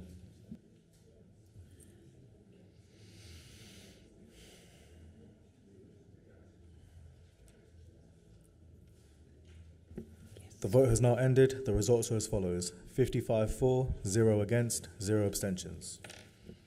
We are getting good at this. The vote is carried. So we go over to item 14. We have motions on notice. So we have 3 motions on notice for consideration at this meeting as printed on your agenda. Please note that I expect all contributions to be concise, and please respect the time limits that I apply. A mover of a motion has a maximum of 5 minutes to speak. All other contributions are maximum of 3 minutes. Thank you. So with that, the first motion is Councillor John McGee to move the motion, please. Thank you, Chair. That's 14 times we've agreed tonight. Let's make it 15. Surely you would do that. Surely. And it's such an easy thing to agree to, because this is not just about Corby. This is about North-Northants, and it's a catalyst. If we can do this together, it's a catalyst for Wellingborough, Kettering, Rushden, all over North-Northants. So that is a good reason for us, again, to come together and agree this motion. What I will say is, I must have been because I didn't read a bit about the EAPs too. My figures may be a bit older than I realised. I picked up them wrong, but they're still valid. The actual numbers and figures are still very much valid for what we want to try and do. Because a town this size, unfortunately, with some of the problems we've got, deserves a police station in their town centre. There's no doubt about it. As do other towns in North-Northants. That is just a fact. So we've got to start somewhere, and this is a start. This is a start where we can have the 15th agreement tonight. Wouldn't that be a miracle? That would be excellent. And that'd be a great thing to Jason leave on, wouldn't it? All us agreeing on this. I'm sure we can do that, Chair. Because it's not as if we're asking something that's too difficult. We're asking to write a letter to the Chief Constable just to address the situation, ask them to address it. And I know that they're looking at it. I know that they're looking at it and they're thinking about it and working out ways how they can do that, not just here but elsewhere. So that simple support from North-Northamptonshire Council goes a long way to showing the people of Corby that you care, And in the future, we will be spreading that all over North-Northants because the people deserve to feel safe in their own towns. And that safety incorporates having a police station nearby. We all know it's a fact that people feel safe when there's a police station in your town. Not one that's opened a couple of days a week for a few hours a week. That's not acceptable for any town in North-Northants. So as well as just asking to write to the Chief Constable, we ask that he reviews the whole situation. And I think they might be doing that, but that emphasis from this body is giving that more weight. And let's show everybody out there that we can work together across the whole night and agree this motion, because it is common sense and it's what our public want across North-Northamptonshire as well as in Corby. So let's surprise me tonight and agree this. Thank you, Chair. Thank you, Councillor McGee.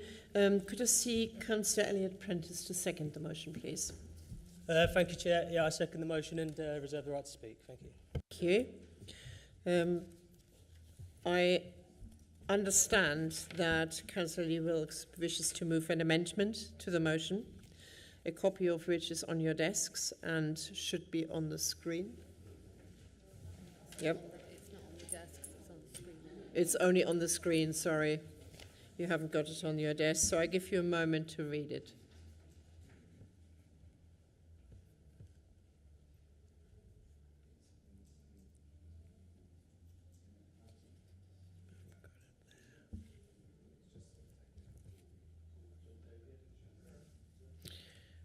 So, Councillor Wilkes, would you like to address the Council? You've got 3 minutes as a mover. Thank you, Madam Chair. Crikey. I agree with the spirit of the motion, of course.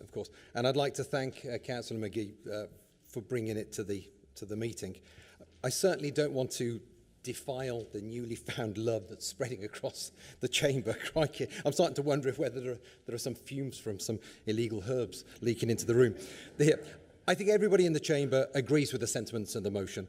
We all want to see more police officers on the street, to have more visibility. We all want to see local police stations, and none of us want to see those being paid for by diverting frontline funding.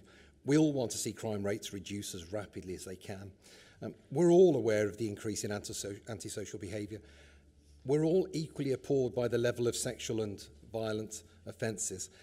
And I'm sure we all absolutely recognise the magnificent work that our police officers do, both those on the front line and those that act in a supporting role.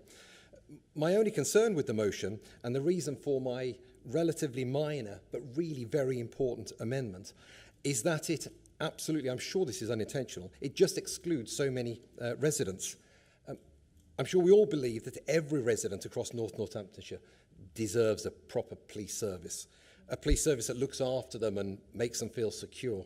A visible police service that demonstrably upholds law and order, that tackles that antisocial behaviour I mentioned, that rapidly attends those incidents of sexual and violent crime. It doesn't matter whether that resident lives in Corby, and I know this was not the intention, but it doesn't matter whether that resident lives in Corby or Kettering or Rushden, Wellingborough, Raunds, or the plethora of other fantastic towns and parishes across North Northamptonshire. They are all equally deserving of the security and peace of mind a proper police service provides. Therefore, my amendment is as seen on the screen. It is minor, but it is important. And I absolutely agree with Councillor McGee. Come on, let's make it 15 consecutive times. And I ask members across the floor to please support your motion and this minor amendment to it. Thank you, Councillor Wilkes. Is there a seconder for the amended motion, please? Councillor Laval. I second the motion. Hopefully I don't lose my speech this time. So yeah, I'll rise... Sorry. I'll say it now. I rise to second this motion because the issue of policing is not limited to just one town. And I saw you nodding before, so it looks like we are going to be in agreement of this county-wide approach. But Corby is not the only place struggling with crime and antisocial behaviour. Wellingborough, Kettering, Rushden and many other places or areas also face significant challenges. Since I was elected in May 2021, I've consistently called for stronger police presence across Wellingborough, including more stop and search powers to tackle knife crime. This is a proven method of preventing serious violence, and it must be deployed effectively across all areas that need it. The original motion was far too narrow, ladies and gentlemen. We cannot allow resources to be funneled into just one town while others continue to suffer. That's why I fully support this revised motion, which calls for a county-wide approach, one that ensures policing resources such as stations and response units are placed where they are most needed, not just for political convenience. Every community in North Northamptonshire deserves proper policing, and I urge members to support this fair and balanced motion. Thank you. Thank you, Councillor Laval. With that, I open it for discussion, and the first one to speak is Councillor Jill Mercer. Thank you, Chair. Yes, I'd like to speak to this amendment. I'm a member of the Police, Fire and Crime panel, in fact the Vice Chair, and we had a meeting this afternoon. So we have already been talking to the Labour Police, Fire and Crime Commissioner, Danielle Stone, who we discussed this very topic. And we expressed in that meeting that we needed more police stations right across the piece. And she was quite amenable to that. In fact, she mentioned that Kettering actually had the highest rate of crime. I don't know if that's true, but that was what she said. We got general agreement that police hubs generally would be a good idea, but it is, as the amendment says, really down to the Police, Fire and Crime Commissioner where the allocations go. So just to have the Chief Constable, although he will obviously be involved, is not the whole story. So I fully support this amendment. Thank you, Councillor Mercer. Councillor Valerie Anslow, please. Like Councillor Mercer, I was also at that meeting this afternoon, and I spoke on this subject, and I'm really glad that Wellingborough still has a police station open to the public. And not only that, I said how I was pleased that there was an increase in police officers on the beat as well. Many towns, Corby included, only have a hub open a couple of days a week. And Corby, although it hasn't got the highest crime rate, it is high enough. I'm sure that the Office for the Police, Fire and Crime Commissioner is well aware of the need for this facility in Corby or wherever. And in fact, what she said, as Councillor Mercer said, is that she's opening up 16 hubs across the county. The question being, why Corby? And why not Rushden, for example? Well, it's because for her, the evidence shows that Corby is the one that needs it most now. Not saying that we don't have it across Northamptonshire in other places like Rushden, Higham, etc. But her evidence shows that a police station in Corby is particularly important. However, she does recognise that the policing situation does need to be changed, and those 16 police hubs across the county will make a real impact in all places. Thank you, Councillor Anslow. Councillor Dorothy Maxwell, please. I was also at this meeting this morning, and what I'd like to say from the motion, that Corby, does it have a population of 70,000? I'm not sure about that. To describe it as the most dangerous town, that's another question. Crime rates are supposed to be higher. Is this the case? I think not. The Police, Crime and Fire Commissioner today was asked why Corby?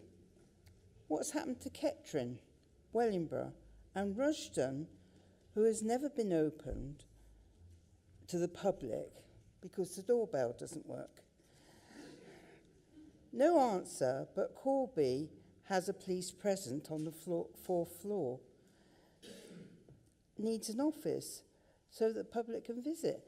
But why, may I ask, Corby? At the end of the day, we all would like a police station.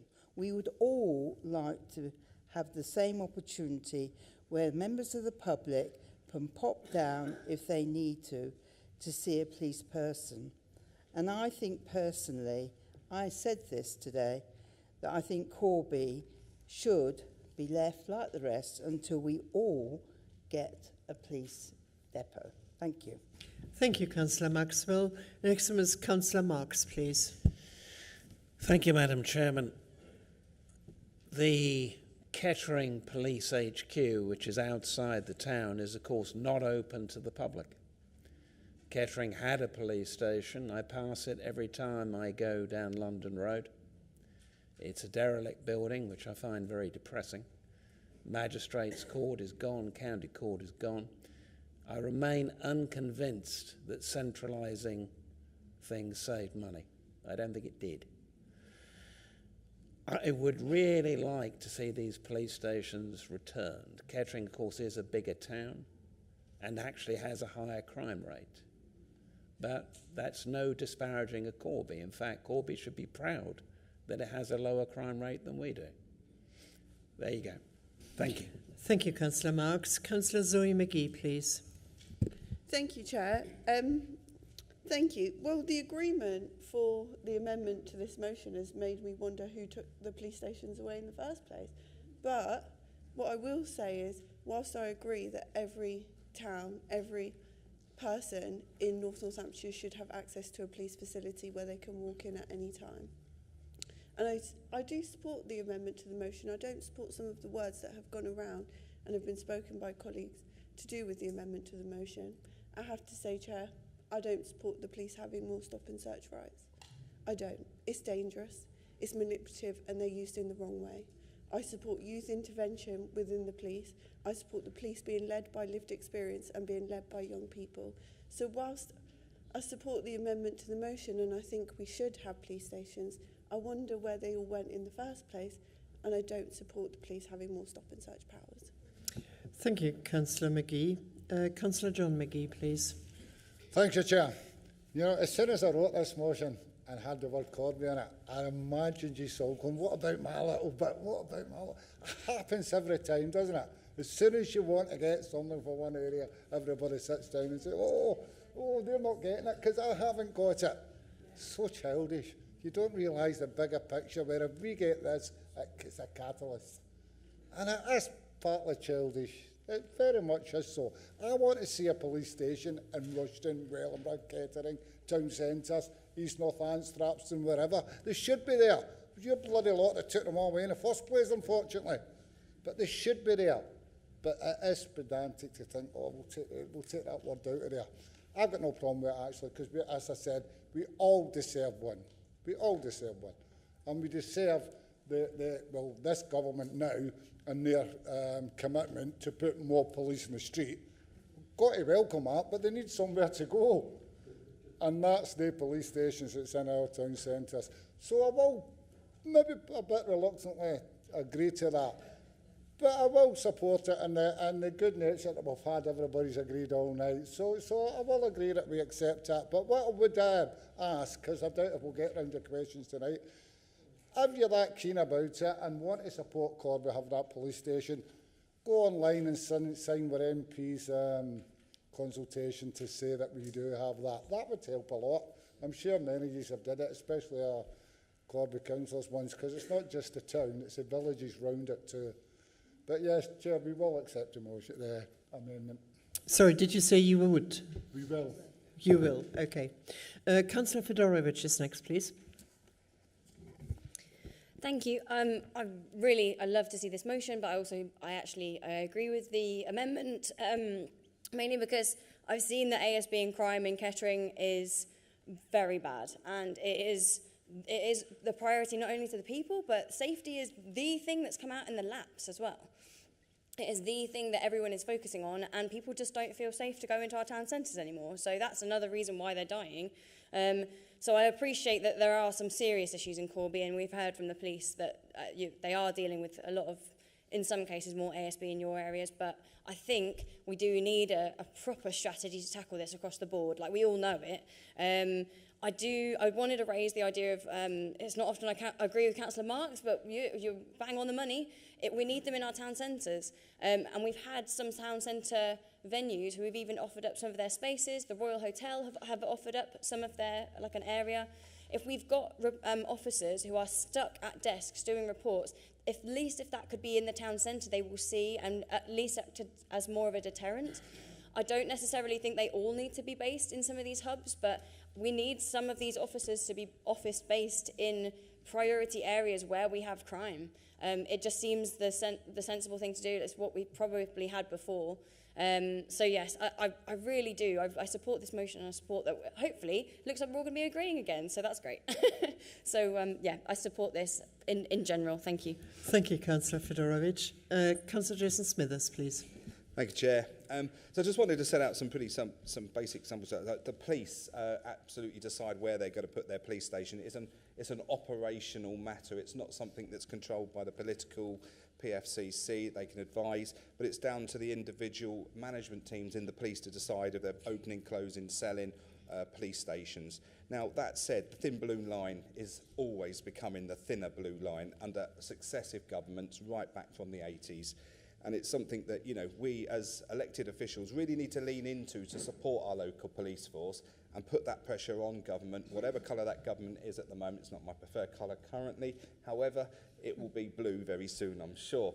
But that said, we all need to push against whatever the government is, and we need to make sure that we give them that support. So the proposed changing in the wording is really very simple, and it just sort of sums up, we agree with your motion, but we just want to make sure everybody in Northamptonshire has access to a police station, or certainly one that's quite local to them.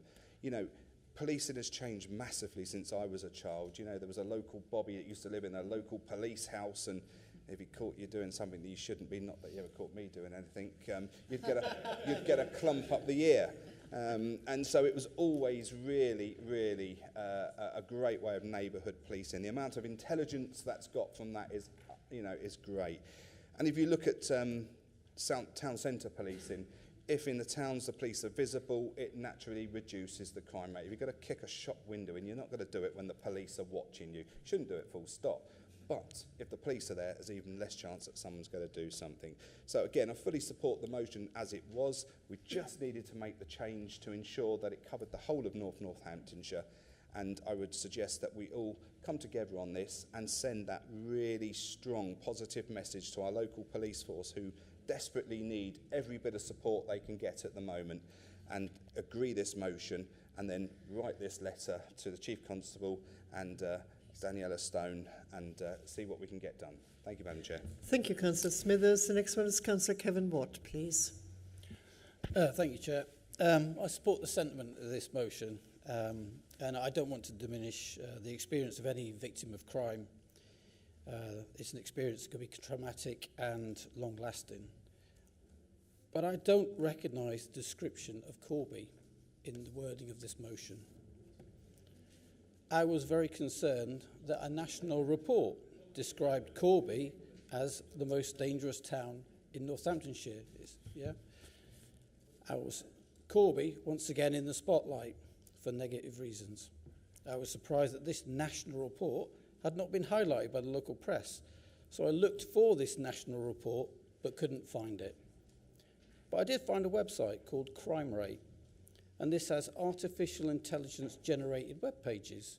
And sure enough, it was written there. It says, Corby is the most dangerous town in Northamptonshire, 119 crimes per 1,000 people. What does it say about Kettering? Kettering is the most dangerous medium-sized town in Northamptonshire, 117 crimes per 1,000 people. What does it say about Wellingborough? Wellingborough is the second most dangerous medium-sized town in Northamptonshire, 116 crimes per 1,000. And the crime rates here are also Corby, given a crime rate of 55. Kettering, a crime rate of 58. Wellingborough, a crime rate of 55, exactly the same. What I object to is the wording in this motion, singling out Corby and creating an impression that Corby is the grand theft auto capital of Northamptonshire, when clearly it's not. But I will support the amendment.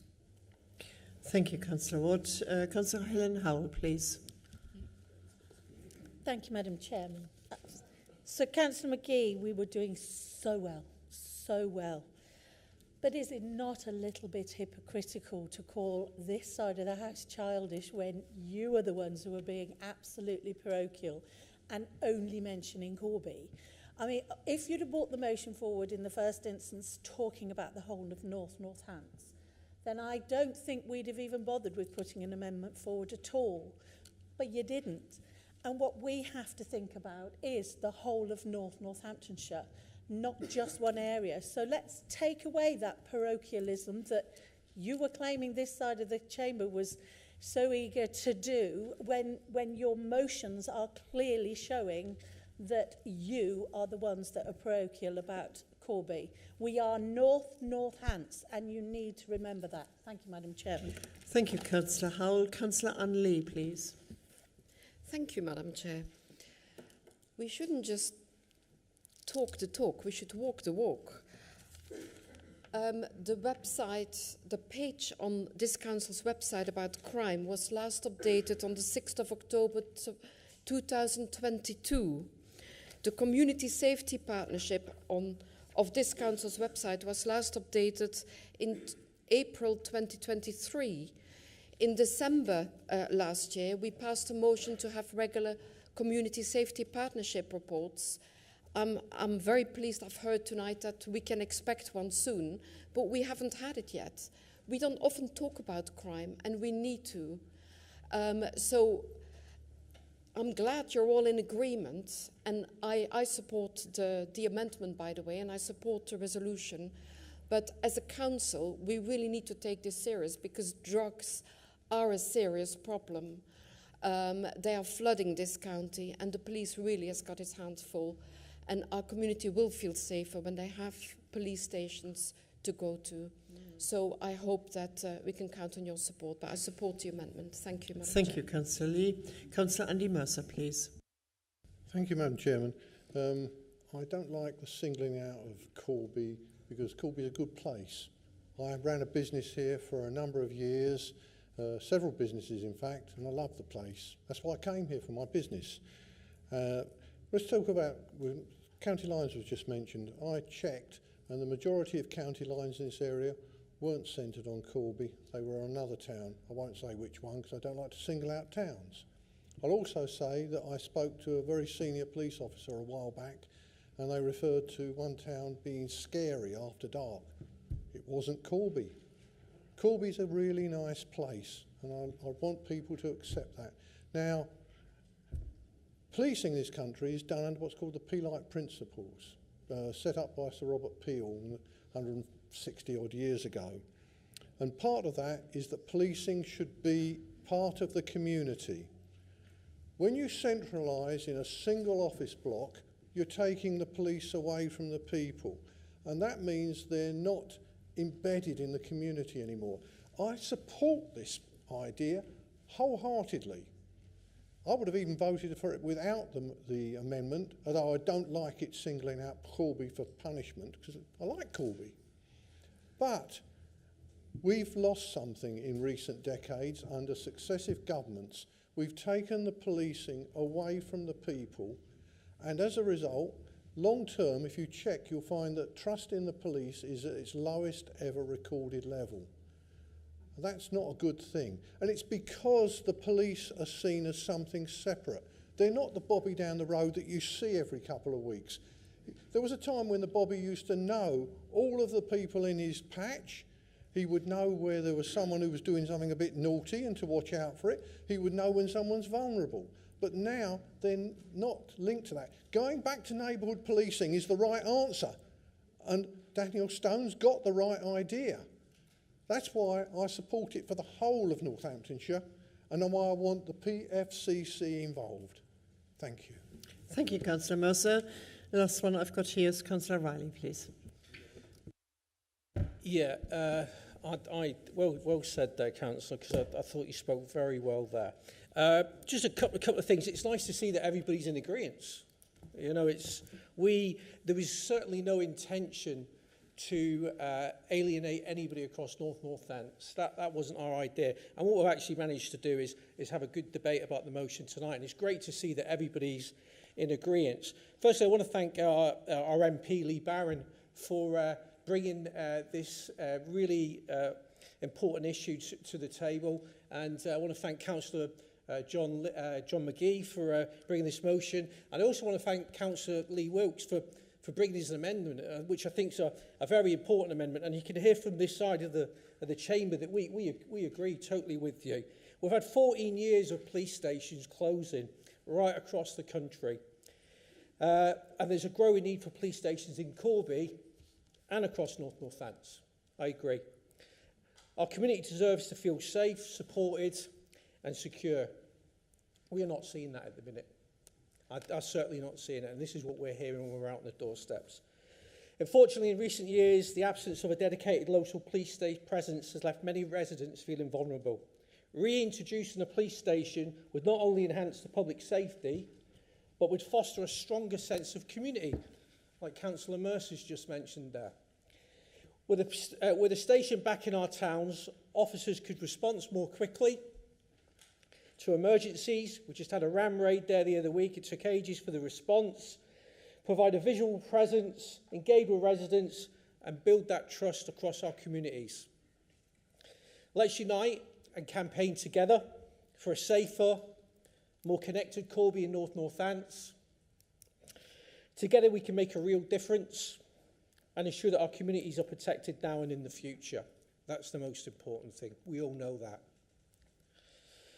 I encourage each and every one of you to support this motion and its amendment by standing up for the safer Corby and a safe Northants. Thank you. Thank you, Councillor Riley. Can I go back to Councillor John McGee? Would you accept that motion amendment? And your seconder? Thank you. So I come back to Councillor Prentice. You reserved your right to speak. Thanks, Chair. I did obviously reserve my right to speak on the original motion, and some of the guys over there have clearly written some speeches that they were desperate to get out today, because even though we've made it really clear that we appreciate the amendment, and I fully support him, I think it's a fantastic amendment actually, Councillor Wilkes. I think it's really important that we include Danielle Stone in any correspondence that we send out. So yeah, thank you for the amendment, and I do support it. Thank you. Can I come back to Councillor McGee now? I think it should have been opened for the substantial. It should have been opened for the substantial one before we came to finish. But I'm happy, given that we're all in agreement, to wind it up now. If they're all happy to do that, yes, are we all happy to do that? There must be some sort of record. Everybody happy on the same night. Are the pubs shutting early tonight? What's happening? Shall I let you in before I finish? Sorry, Chair, just a process thing. We've been asked to write a letter to the Chief Constable. It doesn't say who's going to write or meet the Chief Constable. Did we want to tighten that up so we know exactly what we're doing? Could I leave that, or could we leave that perhaps to the leader and the leader of the opposition to work that out between yourselves? Would that be acceptable? Yeah, okay. Yeah? Right. As the amendment has, I have no other speakers registered, and the Councillor McGee. Thank you. I will wind up now, but it was important that we did clear that up, and thank you. And I'm sure between you can draw a very strong letter to show our support. I just want to thank everybody, and it is. I knew, as I said earlier, Chair, as soon as I wrote it and mentioned Corby, that would happen. But what a debate it's created, isn't it? And it's raised that profile amongst us that we have to deal with this important issue. Otherwise, it had just kept going on. And I would ask Councillor Watts, who's very good and read all the figures out for me. I appreciate that. I hope he signed the petition for our MP. I wonder if he has or not. Maybe he can confirm that. But it's very important. What I would say is, I love my town. 40 odd years I've been here.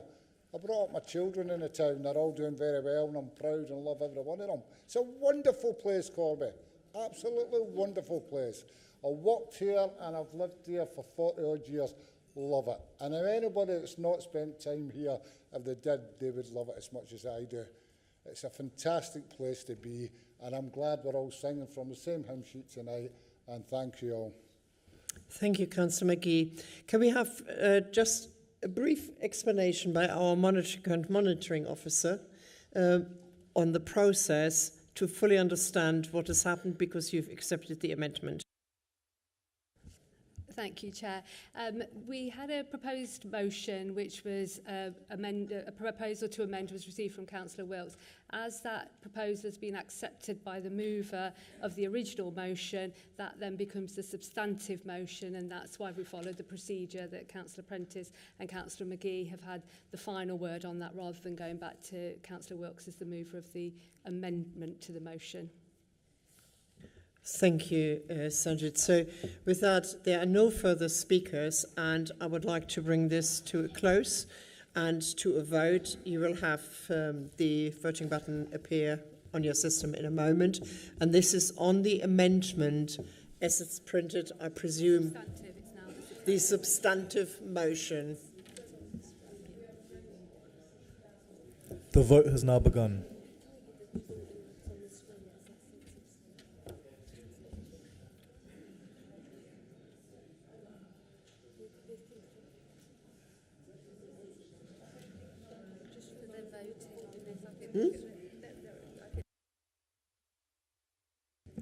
There are 10 seconds remaining. Is everybody clear what you're voting on? Okay. The vote has now ended. The results are as follows: 55 for, 0 abstentions, 1 against. I thought we would have, obviously the amendment is carried, but it's a shame that could we have one meeting, please? It's a shame that one person decided to vote against it, because otherwise it would have just continued with unity in this chamber. But the amendment to the motion is carried. And therefore, we go to motion 2. May I please see Councillor Zoe McGee to move the motion? Thank you, Chair. I wonder if the funky fumes that Councillor Lee Wilkes was talking about earlier are going to be strong enough to get us to agree on this motion as well.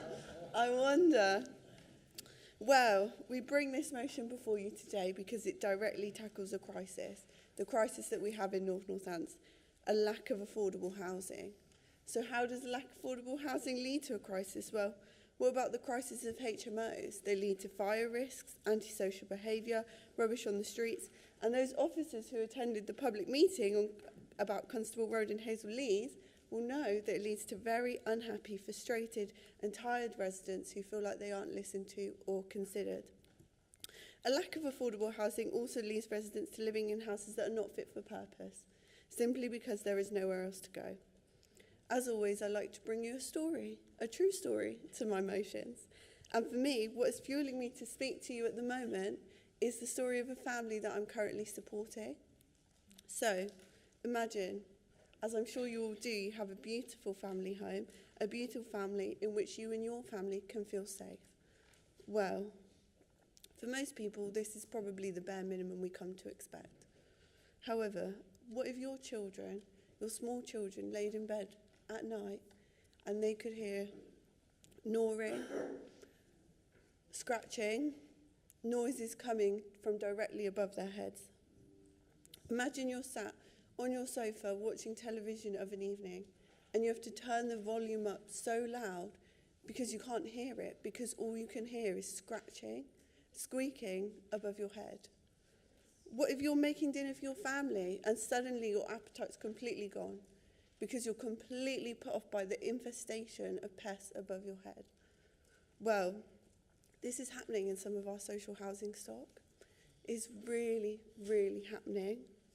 Even if it's one, even if it's a minority, expecting our residents, our children and our families to live like this is just not on. There are too many families across North Northamptonshire who are waiting for their real lives to start, to get away from overcrowding, to get away from pests, to get away from HMOs, to get away from rubbish being dumped, to get away from antisocial behaviour, but there's nowhere for them to go. So, North Northamptonshire needs housing stock. And if not for this family, if not for our residents who are living in these conditions, then for who? I really do think we should support this motion and we should do it now. Thank you, Councillor McGee. Councillor Lynn Buckingham to second the motion, please. Thank you very much. I second the motion and reserve my right to speak. Thank you. Thank you very much. I have got Councillor Mark Rowley as the first speaker. Thank you, Chair. Fully agree with everything that's in this motion. All of the resolutions are all very valid. That's why they're in the current housing strategy that's currently out for consultation. The strategy's taken 18 months of co-working with agencies, developers to get us to the point where it's now out for consultation with our tenants, with our residents, with the housing associations and other interested parties to give their valued comments on. If we were to actually approve this motion, that would supersede all of that. We'd be having a public consultation that we're not going to listen to because we've already raised the motion. So unfortunately, I'm going to be ending the love-in because I cannot support this motion, I'm afraid. Thank you, Councillor Rowley. Councillor Leanne Buckingham, please. Thank you very much. So thank you very much. You gave me extra points to talk to. Interesting you said that you have a consultation out now and you've already thought about all of these plans. It's in the strategy. It would maybe be the first time in this council's history that if people say no, you actually listen, which would be a real shame. We know the government has a mission. You clearly have a mission to be building homes. Why isn't this the right move forward? It's a shame, as of yet, we haven't been utilising our partnership with Rent Plus, one of many providers, to look at rent-to-buy options, using the 106 money on new build estates to make sure that we have opportunities. With the mortgage market as it is, it's nearly impossible for people my age and younger to be able to buy homes. But let's not lose sight. If we're not supporting this motion, we do have to make sure that our housing stock is looked after. Only this week, residents in my area have had to send a councillor an email to get a stock condition survey. Having been council tenants for over 15 years, now asking to say, I've repaired and repaired and repaired, now I need the council to step in. Having paid over £50,000 in rent, they're looking to kind of get something back for their investment. Absolutely clear that should they move out of the house, within 6 weeks a new bathroom and new kitchen will be put in. They're not asking for anything out of the ordinary, but to have a good condition home to live in. So I hope it's not the case that you won't listen, because it's not a case of you'd have to ignore your consultation. Let's have the feedback from the public. If it's already in your strategy, why wouldn't you support it? Or are we just playing a silly game with the last motion now? Oops. Thank you, Councillor Buckingham. The next one is Councillor Matkeen, please. Thank you. I want to speak in strong support of this motion and to encourage the building of more affordable and council homes in North Northamptonshire. Right now, over 6,000 residents are on waiting lists for council housing in our area. That's 6,000 families, 6 individuals and vulnerable people desperately in need of a safe, secure and affordable place to live. This housing crisis is not just a statistic. It's a daily struggle for the thousands in our community. We know that housing is a top priority for our residents, but it's not been a top priority for you. Our residents, they want to see action, not delay. They want to know that this council is committed to delivering homes that are truly affordable, not just in name, but also in reality. Thankfully, we have a Labour government that is stepping up to meet this challenge. Labour is prioritising house building across the country, ensuring that local councils have the backing they need to build the homes that the communities need. This government is investing in social housing, cutting through red tape and putting forward real solutions to get Britain building again. Labour is committed to and at least making a dent in the challenges we face. NNC cannot afford to stand still while families remain in temporary accommodation or struggle with soaring private rents. We need to be bold, we need to be ambitious, and we need to deliver. By supporting this motion tonight, we send a clear message. This council stands with its residents, and we're committed to tackling the housing crisis head-on and ensure that anyone that lives in North Northamptonshire has a place to call home. I urge all members to back this motion and to take real action, and let's get building. Thank you. Thank you, Councillor Keane. I'm mindful it is 8:45, so guillotine time is coming up very, very soon. Sorry, did you want to say something, Councillor Smithers? Absolutely, Chair. Sorry for jumping up at this point. I think it's probably fair at this point then that we extend the guillotine until the business is completed tonight. I know that will be quite a long sort of evening, but I hope that we can progress this quite quickly and get through the business and finish on a high. Thank you. Thank you. I think that will hopefully find your acceptance as well. If I could have a quick show of hands to extend, yeah, and we extend the guillotine until all business is completed. Thank you very much for that. And the next speaker is Councillor Anslow. I've had a somewhat busy day today. I was up this morning with the North Northants Rough Sleeper outreach team in Wellingborough, and I saw firsthand the effect of the lack of affordable houses has in North Northants. That's not because every person living in a tent, and there were 19 in Wellingborough. That's not because everybody living in a tent in Wellingborough is eligible for keyways. But homelessness and rough sleeping is a result of a broken housing system. We rely too heavily on private rented houses to provide affordable homes, which they're not. Relying on the goodwill of developers will not deliver the houses we need. We need to take control and be building our own stock. assuring that we don't just have the housing, but good quality homes to meet the diverse needs of our communities, including those vulnerable people that I met this morning. Thank you, Councillor Anslow. The next one is Councillor Fedorovich. Thank you, Chair.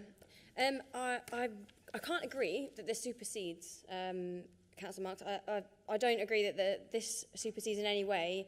If we are already outlining some key things that we all agree on, we all agree that housing is a priority, but ultimately this strategy, the strategy that we're already putting out to consultation, that outlines what we already think is priority areas. We've all said, I think we all probably are in an agreement that these are good ideas. Working with local stakeholders to identify key areas, really, really good ideas. Some small semantics, which quite frankly, I'm not going to hold me back from voting for this motion, which I will be doing.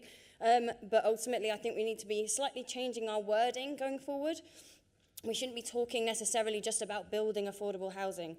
We need affordable housing. We need to be creating it.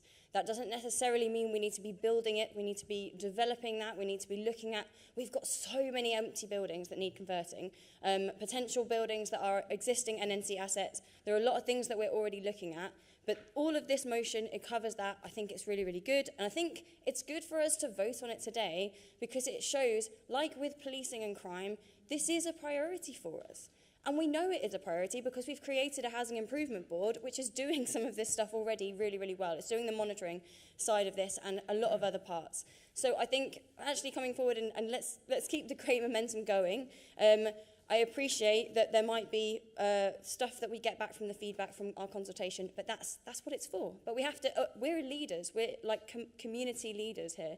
And I think that's what this has sort of done. It's kind of laid out a bit of a blueprint, which hopefully can be potentially even put into the consultation as well. So I fully support this and I hope we can all end on a high.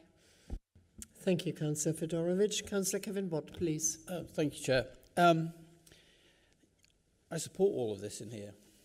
I've been waiting for 4 years for us to produce our strategy. I'm disappointed that it has taken us 4 years to produce our strategy. But I'm also realising it's all in our strategy, that it's going out to consultation, that members of our community will be able to feed into, and maybe some parts of it they don't agree with. So do we, with this motion, set things down that they don't all go along with? Councillor McGee's little story about the rats in the ceiling, I agree with you. It's happening in council properties. I have residents, tenants, trying to get our depot to address these issues. So I'm torn between staying this side and supporting this this motion. I was born in a council house, lived in a council house. I support council housing. I support social housing. But I would say that the party opposite doesn't always have a great record on social housing. During the last Blair years, there was a 10% reduction in social housing from 4.4 million to 4 million. So I'm hopeful that the new housing to be delivered by a Labour government does come through. Because we do need it.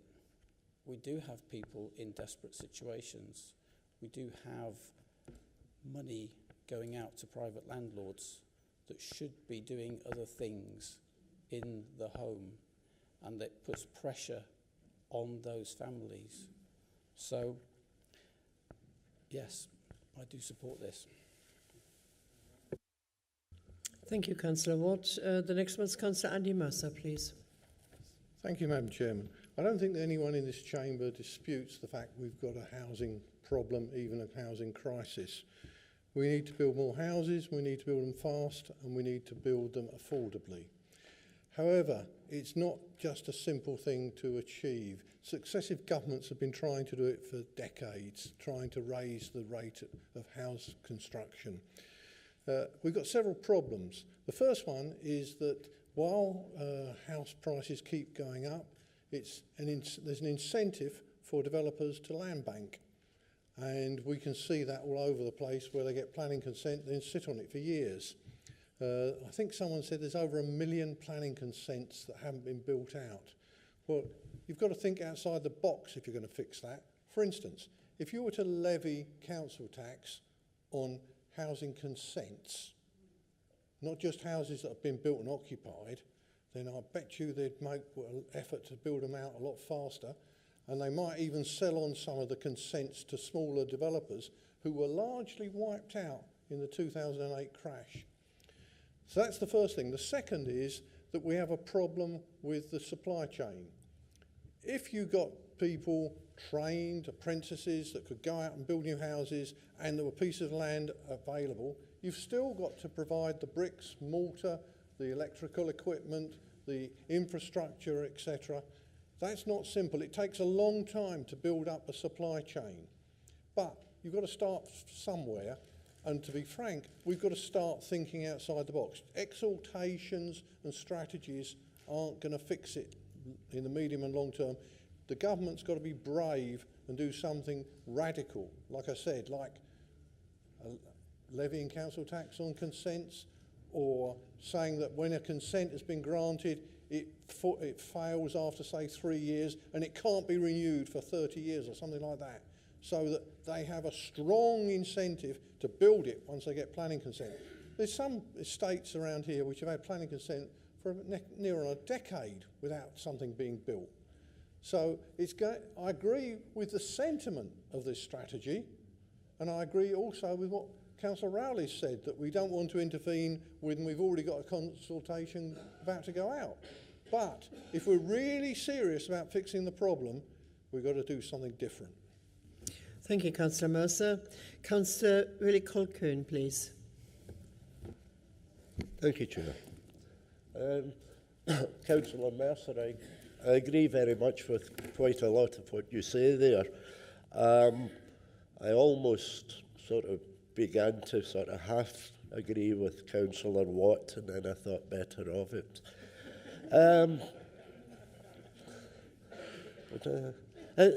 I think what we have here, councillors, is a situation where we have to address what we know to be a crisis. The crisis, Councillor Watt, doesn't go back to the Blair years. The crisis in housing goes back to the early 1980s, when council housing building ceased and people were encouraged to buy the properties. That's when it started. And I know a bit about this because I wrote my undergraduate dissertation on the subject. But anyway, back to this. I'm trying to avoid party politics here and be purely pragmatic, because the private sector is not going to solve the problem. It's not going to address the problem. The private sector, when it comes to housing, like anything in the private sector, the people are out to make money. They're out to maximise profit. So they're not going to provide affordable, decent housing. What we have to do is grab the opportunity and vote in favour of this one. Thank you. Thank you very much, Councillor Colquhoun. Councillor Elliott-Prentice, please. Thank you, Chair. A fantastic motion, and Councillor Mercer, you mentioned that it's not going to be easy. You're absolutely right. Just because it's difficult doesn't mean we shouldn't do it. I know you're not suggesting that, but it's definitely going to take a lot of hard work, and we need to roll our sleeves up and crack on with it. It's great to hear that we've got councillors from around the chamber agreeing and bringing forward, ideas. I really like Councillor Fedorovich's excellent point about assessing what we've got, assessing our voids, and seeing if we can make improvements. And most of all, Councillor Watt, fantastic to hear that you're going to vote with the Labour Party today. I tried that a few times and ended up moving over, so just be careful. Thanks a lot. Thank you, Councillor Prentice. With that, I have no other speaker registered, and we come back to Councillor Lynn Buckingham as the seconder. Thank you very much. And I've listened to everything that everybody said. And yes, we do have a housing strategy which has been written 4 years after, you know, but I understand the reason for that. However, it's not the full story, and I think that the housing strategy that's being proposed doesn't go far enough in terms of what we need to build. We need to build the right homes in the right place at the right price for the people coming up. We also need to look at our housing register, because half the people on our housing register are either waiting to go up or waiting to come down. So we need to look at our overcrowding, our overhousing. We also need to be looking at, and I know Councillor Watts brought this up, Labour didn't do enough building because we had to put decent homes back on a footing, because when Mrs Thatcher decided that she wanted to sell our council housing off, she decided she wasn't going to do the repairs. So you had an awful lot of housing stock which became non-decent, didn't have fires or bathrooms or kitchens or whatever. £19 billion was put in the late 1990s to bring that housing up to decent standards. We need to keep the decent homes standard as well as building new houses. It's been 75 years since the Corby was part of that new town, new building. Think of all the things that actually went up. So we're celebrating 75 years of Corby and new towns, and what that programme of building brought in. You need to support this motion and just think a little bit more outside the box about what is affordable, what people can put together, and support this motion, please. Thank you, Councillor Buckingham. And with that, it goes back to Councillor Zoe McGee, please, and you have got 3 minutes. Thank you, Chair. Well, I have to say, I agree with most of what's been said today. Councillor Watts, it takes a lot of guts to stand up and say something that the people around you don't agree with. I think that's really stands up to say, it takes a lot of guts to say you'll support something that the people around you don't want to vote for. I think that takes guts, and I think that should be applauded. It has to be said that this is something that the voters come May will be looking at. This is something that people care about. This is something that has to be done.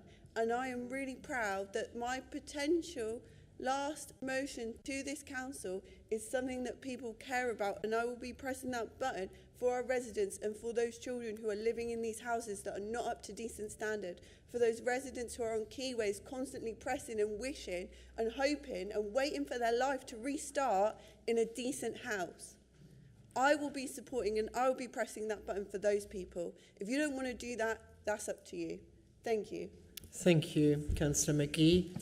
With that, I have no other speakers registered, and we will now move to the vote. Please use your electronic devices in front. Sorry, Councillor Watts, what is the matter? Yeah. Can I make a point of a clarification about some things? We've gone on here about right to buy, and it was an awful thing, wasn't it, Councillor Addison? But there's some facts here. When right to buy happens... Sorry, when right to buy Councillor Watts. Councillor Watts. Councillor Watts, are you going to listen, please? It was not a clarification, it's a personal explanation you had there. And please keep it brisk and short if you have a personal explanation. I couldn't quite follow what you were saying. If you want to repeat.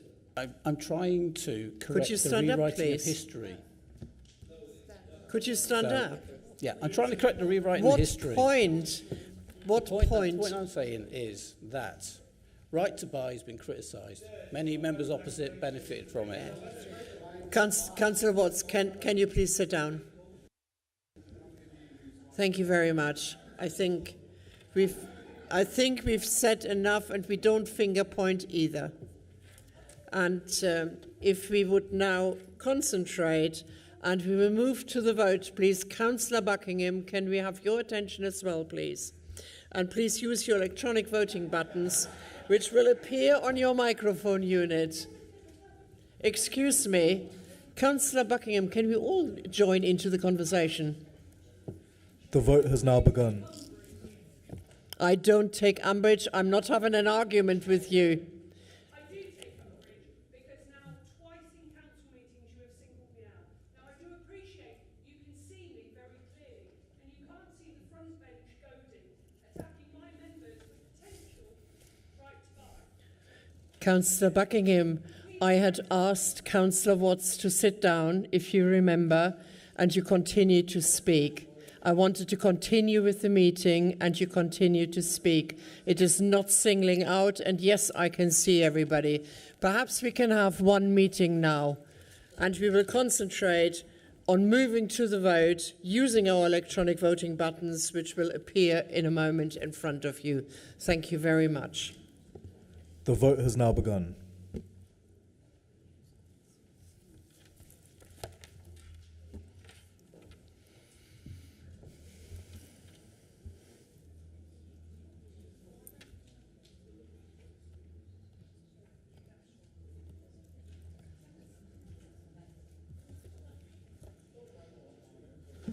There are 10 seconds remaining.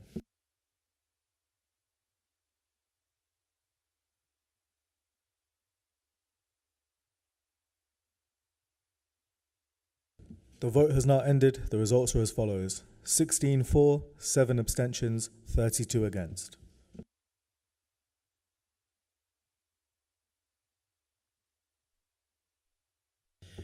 Well, with that, the motion is lost. I'm afraid you've got 30 votes against the motion and the 7 abstention and 16 only to support. So with that, we move over to motion 3. May I see Councillor Clive Hallam to move his motion?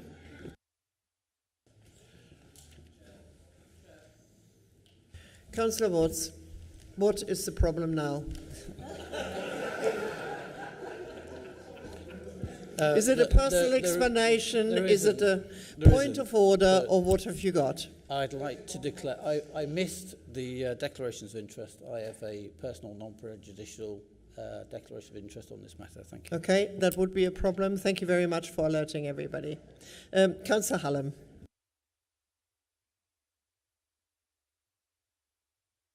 Madam Chair. Just a second. Councillor Fedorovich. Thank you. Can I also declare an interest? I work for a soda company. Okay, thank you. That is noted as well. Is there any, before we move on, is there anybody else who has a declaration of interest to make? No? Okay, thank you. It's all yours. Yeah, thank you, Madam Chair.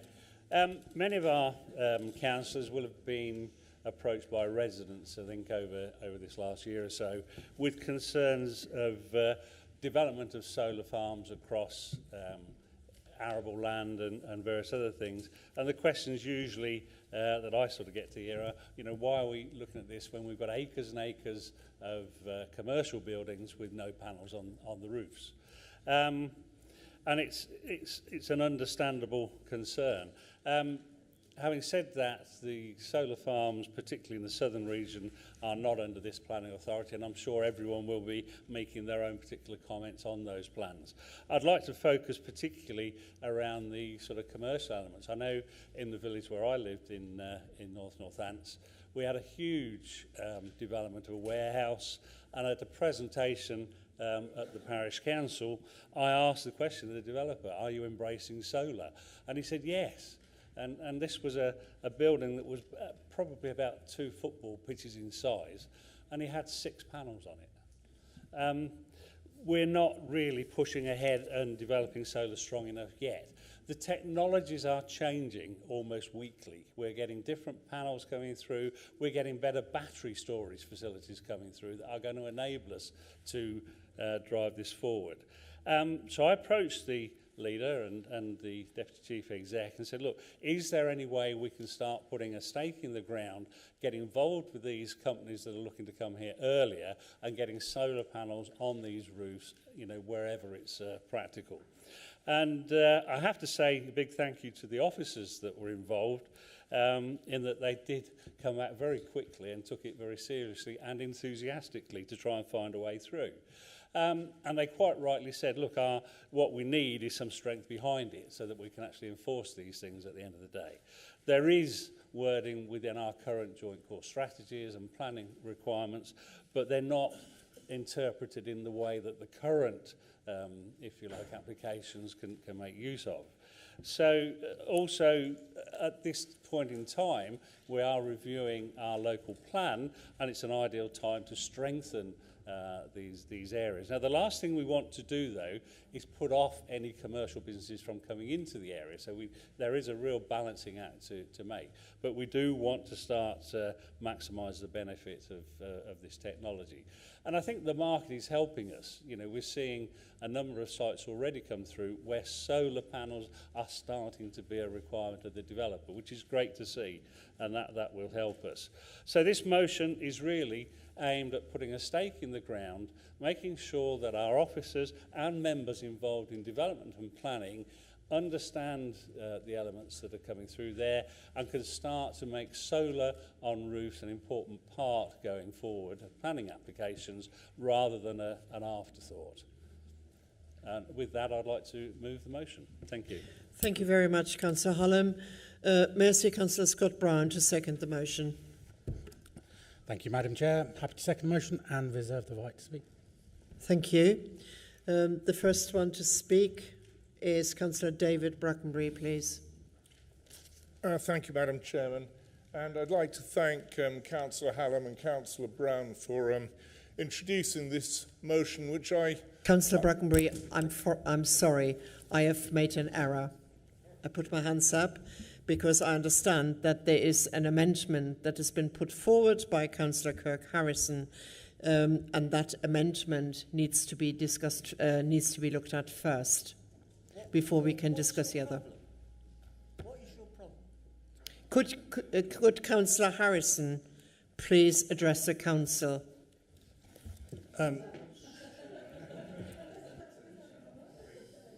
Thank you, Chair. I apologise if I've caught the Conservatives off guard with this, and I genuinely apologise, but you'll I beg your pardon? Could you talk to me, please, rather than to somebody else? Thank you. Thank you. I'd like to start off by saying that Reform UK supports renewables where they make sense, i.e. where they reduce costs and improve efficiency and enhance energy security. However, we oppose renewables where they're imposed at the expense of residents and their affordability.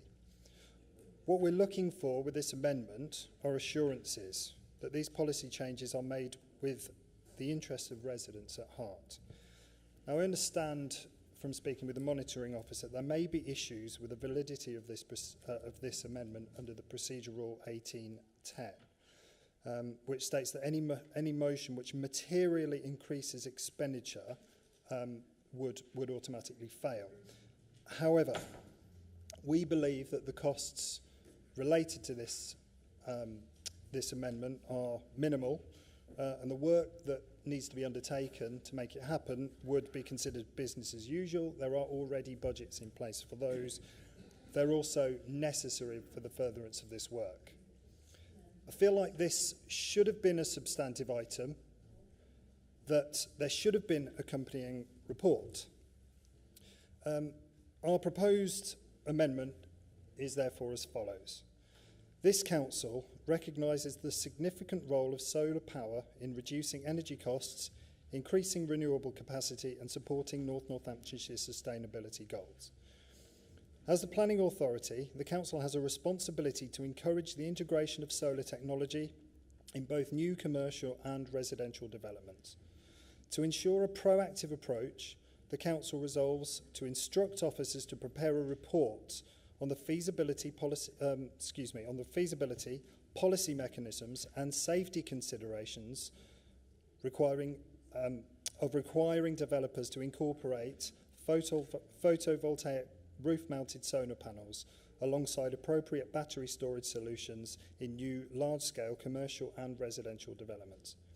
The report shall assess up-to-date safety data on battery storage and be presented to the November 2025 full Council meeting, outlining how such policies can be embedded within the emerging local plan. In addition, the Council resolves to develop a sustainability guidance note within 6 months, providing a framework to attract market leaders and establish North Northamptonshire as a hub for sustainable commercial development. Introduce a structured training and induction programme for newly elected members and officers to enhance their understanding of renewable energy policy, infrastructure and best practice. Conduct an internal review of council-owned buildings, including a business case for expanding PV infrastructure over the next 5 years, ensuring investment aligns with financial sustainability. A formal update will then be brought to full council within 12 months, detailing progress and next steps. The reason for this amendment is that the original motion, whilst well-intended, was not directive and risked being non-binding. This amendment strengthens it by introducing concrete actions and specific timescales. Could you sum up, please? Your 3 minutes are over. Thank you, just about to. Ensuring that full council receives a report to consider rather than just approving a broad principle. It provides a structured approach to integrating solar infrastructure into planning policy in a way that is practical, deliverable and accountable. The aim of this amendment, therefore, is to ensure that the motion is both ambitious but realistic. It refines the policy approach, strengthens feasibility considerations and ensures that solar infrastructure is implemented in a way that is both safe and cost-effective for businesses and residents. Thank you. Thank you. I have taken the legal advice because just a moment, Councillor Mercer, it may become clear. This is the 4th version you have sent to us, and I've considered the proposed amendment by you, and I'm minded to reject and I'm applying Rule 1810 and 1915. And my reasons are that the original motion presented by Councillor Hallam confirms work is already being undertaken by officers in respect of the local plan process, and accordingly references continue. The motion therefore represents an existing work stream and does not therefore have the resource impact. In addition, I consider that the wording in the proposed amendment would further impact resources through, the instruction to officers. We do not instruct officers. Council can instruct officers to do something, but the wording is a little bit heavy anyway. To officers to prepare a report on the feasibility, policy mechanisms and safety considerations of requiring developers to incorporate photovoltaic PV roof-mounted solar panels alongside appropriate battery storage solutions in new large-scale commercial and residential development, as you said, and the preparation of a report to assess up-to-date safety data on battery storage to be presented to the November 2025 full council meeting, outlining how such policies can be embedded within the emerging local plan. Conducting of an internal review of council-owned buildings, including a business case for expanding PV infrastructure over the next 5 years, ensuring investment aligns with financial sustainability. So Councillor Hallam's proposed motion seeking the issue of a guidance note does not impose a time limit and will be considered and developed as part of the ordinary plan. Local plan process. The reference to training will be incorporated into the existing training program. There are therefore no resources implications of the motion as drafted by Councillor Hallam. For these reasons, Councillor Harrison, I reject the amendment and I'm applying Rules 1810, 1915, and I will now open the debate as it was on the substantive motion moved by Councillor Hallam. Councillor Brackenbury, you were the first one to speak. Just a moment. Sorry. Councillor Griffiths, you wanted to second the amendment. I want to raise a further amendment, Madam Chairman. Okay, what is your further amendment, please? Well, can I just explain a few things first? A year ago to this very day, I raised a petition to raise awareness of a very controversial and huge solar farm scheme in North Northamptonshire. The reason I mention this... The reason I mention this is that a large number of the 1,539 people who signed it cited their concerns with the loss of agricultural land and the impact on local communities. Councillor Griffith, it's not about the solar farm. It is about the solar panels and the motion that Councillor Hallam has put. Yes, I'm listening to you, Councillor Griffith. Can you allow me to speak and propose my amendment to the motion?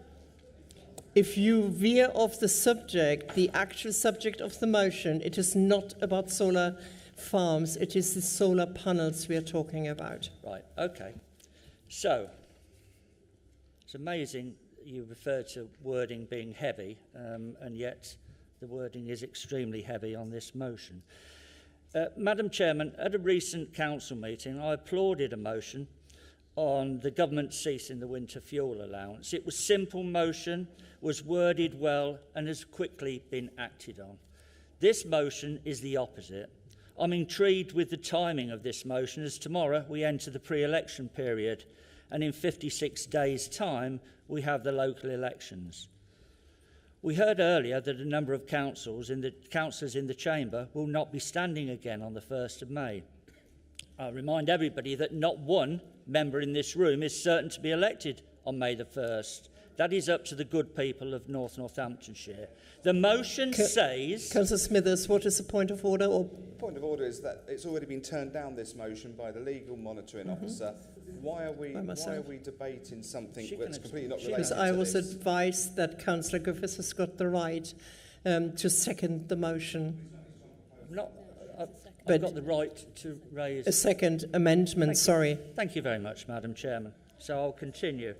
The motion says, following conversations with the leader and deputy, who had these discussions? Did they include the portfolio holder for growth and the past or present member for climate change and the environment? It also says we have an arrangement and commitment to Chelveston Power. If so, have I missed this? I think it's important that this council does not obligate itself, and as it could come back to bite us. So my amendment is that we remove any reference in this motion to that company, because, and I've taken advice from the legal officer, and she understands where I'm coming from, Madam Chairman. Thank you. I do understand where you're coming from. It just took a long time to get to that point. You need a seconder. And you need a seconder, please. Is there a seconder for your amendment? Councillor Harrison, do you reserve your right to speak on that, or will you speak now? Yes, Madam Chairman, thank you. Thank you. So this becomes a substantive motion. The amendment. So now we'll debate the amendment. And we will debate the amendment. Only the amendment as put forward by Councillor Griffith, which is, if I understood you, could we have one meeting, please? Which is on page 6, to remove in the bottom paragraph or sentence, where it says it has also been strongly suggested to take out the words in conversation with Chelveston Power, and I believe any reference to Chelveston Power, Councillor Griffith, is that correct? A company that could obligate us, Madam Chairman. Okay, thank you. So I have Councillor Brackenbury to speak. Councillor Brackenbury to speak now on this amendment. Thank you, Chair. I don't propose to speak on the amendment. I do, however, propose to speak on the substantive motion. Thank you, Chair. And indeed, I move that the question now be put. Thank you. Is there a seconder for the question to be put? Councillor Mercer.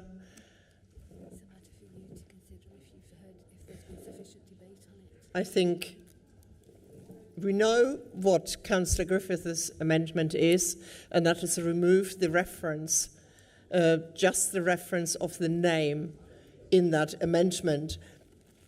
Councillor Hallam, would you accept such amendment? No, Madam Chairman.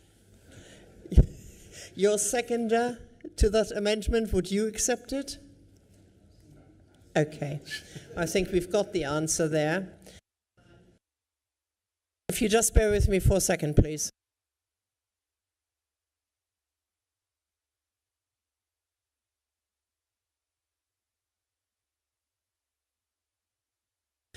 I think the information has been sufficient in front of us to go back to the original motion as put by Councillor Hallam.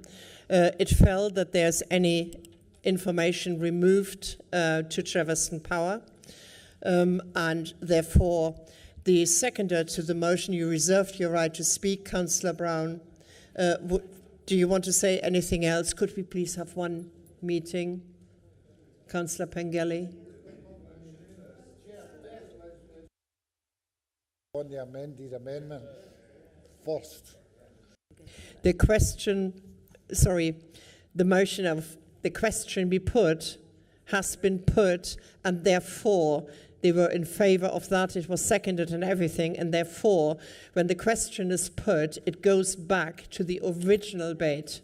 It does. If you look at the Constitution, would you like to hear it from the monitoring officer, perhaps? Thank you, Chair. So, because we've had an amendment to the motion presented by Councillor Hallam, the second amendment presented by Councillor Griffiths, then we've subsequently had a motion for that to be put straight to the vote, which the Chair has considered, and the Chair is minded to accept that. So now we will vote on the second amendment to the motion. Following that vote, depending on the outcome of that vote, we will revert to the substantive motion of Councillor Hallam. Is everybody clear of what we are going to vote on? So therefore, Councillor Griffiths, you're standing. What is the point? I'd like a point of clarification, a procedure, as far as the monitoring officer is concerned, for my concerns about this council obligating itself by mentioning that particular company. Yeah, that's fine. Thank you, Chair. For clarification, the Chair has considered the second amendment to the motion and allowed it. That was allowed, and subsequently a motion has been presented for it to be put straight to the vote. So that is what we're doing now. So the amendment proposal was accepted by the Chair. Just a second, please.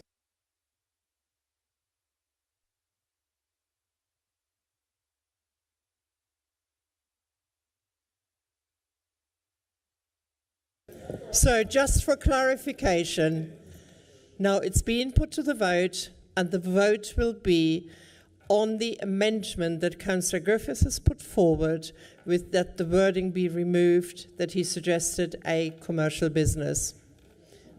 So that will appear on your electronic devices in a moment.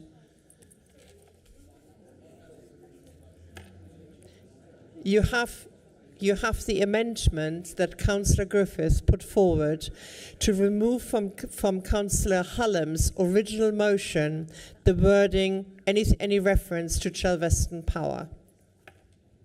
Because it would imply, I think you implied that it could have make a commercial difference to us. Madam Chairman, to avoid any confusion, wouldn't it be a good idea to take motion 3, the reform amendment, off of the screen, because we're not actually voting on that, we're voting on... You are voting on it. Not on that. Yes. We're not You're voting on that. removing the wording you wanted removed. That's what we are voting Well, on. that's not what's on the screen, Madam Chairman. If you look over I'm your... sorry, I haven't got anything in front of me and I can't see what is on the screen. Yes. Sanjit will clarify. So members, if I can take you to the agenda pack, page 6 of the agenda pack, the final paragraph as drafted in your agenda pack reads, it has also been strongly suggested in conversation with Chelveston Power that by engaging early in the design and planning process, buildings can be made solar ready with little or no additional cost. The wording on your screen is a proposed amendment and removes the words in conversation with Chelveston Power. So that is the proposed amendment and that is what you're voting on. I can't see it. I can't see it either. Well, it isn't.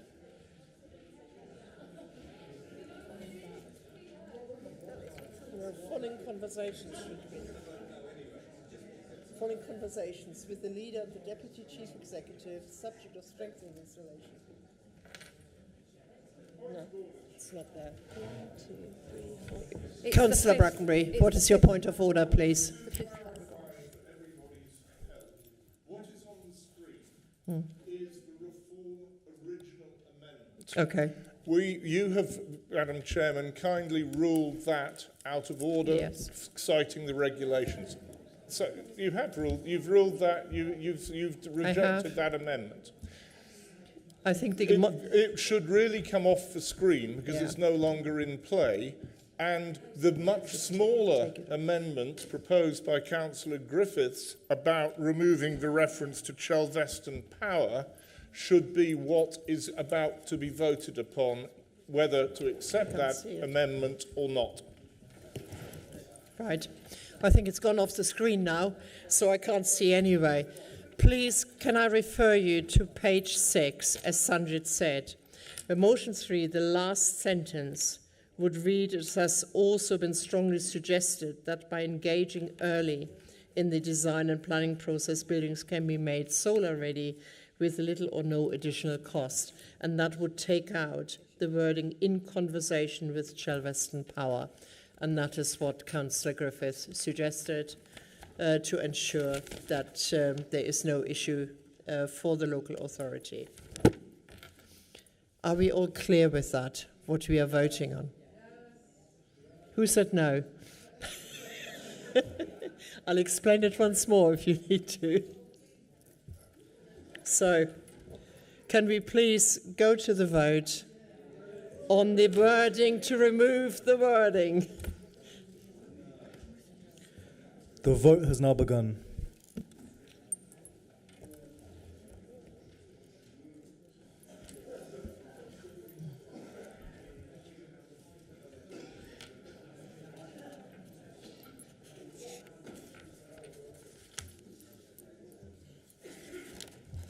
There are 10 seconds remaining.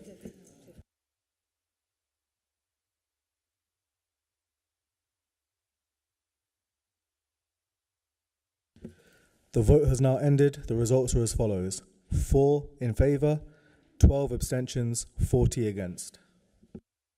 Therefore, Councillor Griffiths' amendment is lost and we go back to the original motion as proposed by Councillor Hallam. Councillor Brown, did you want... No. Okay, Councillor Hallam, you have the last word.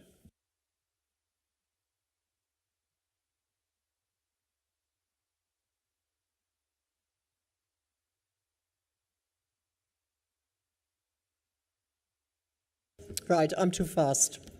I do apologise. We go back and we have a debate on the original motion. So I think the first one was Councillor Brackenbury, if my memory serves me right. If you quickly press your button. Right. Wow.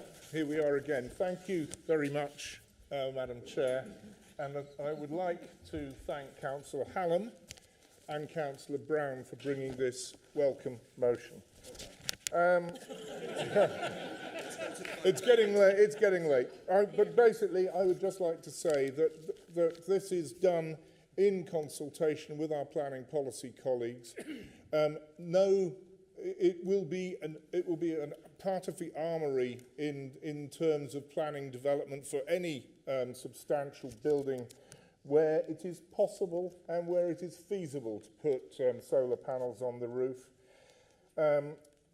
It obviously also makes reference, as you will see, to have an ambition to utilise NNC buildings and specifically their roofs for PV installation, where the business case and where the technology supports this approach. Nothing will be done without it being technologically viable and without it actually being a valid solution for that particular building under those particular circumstances.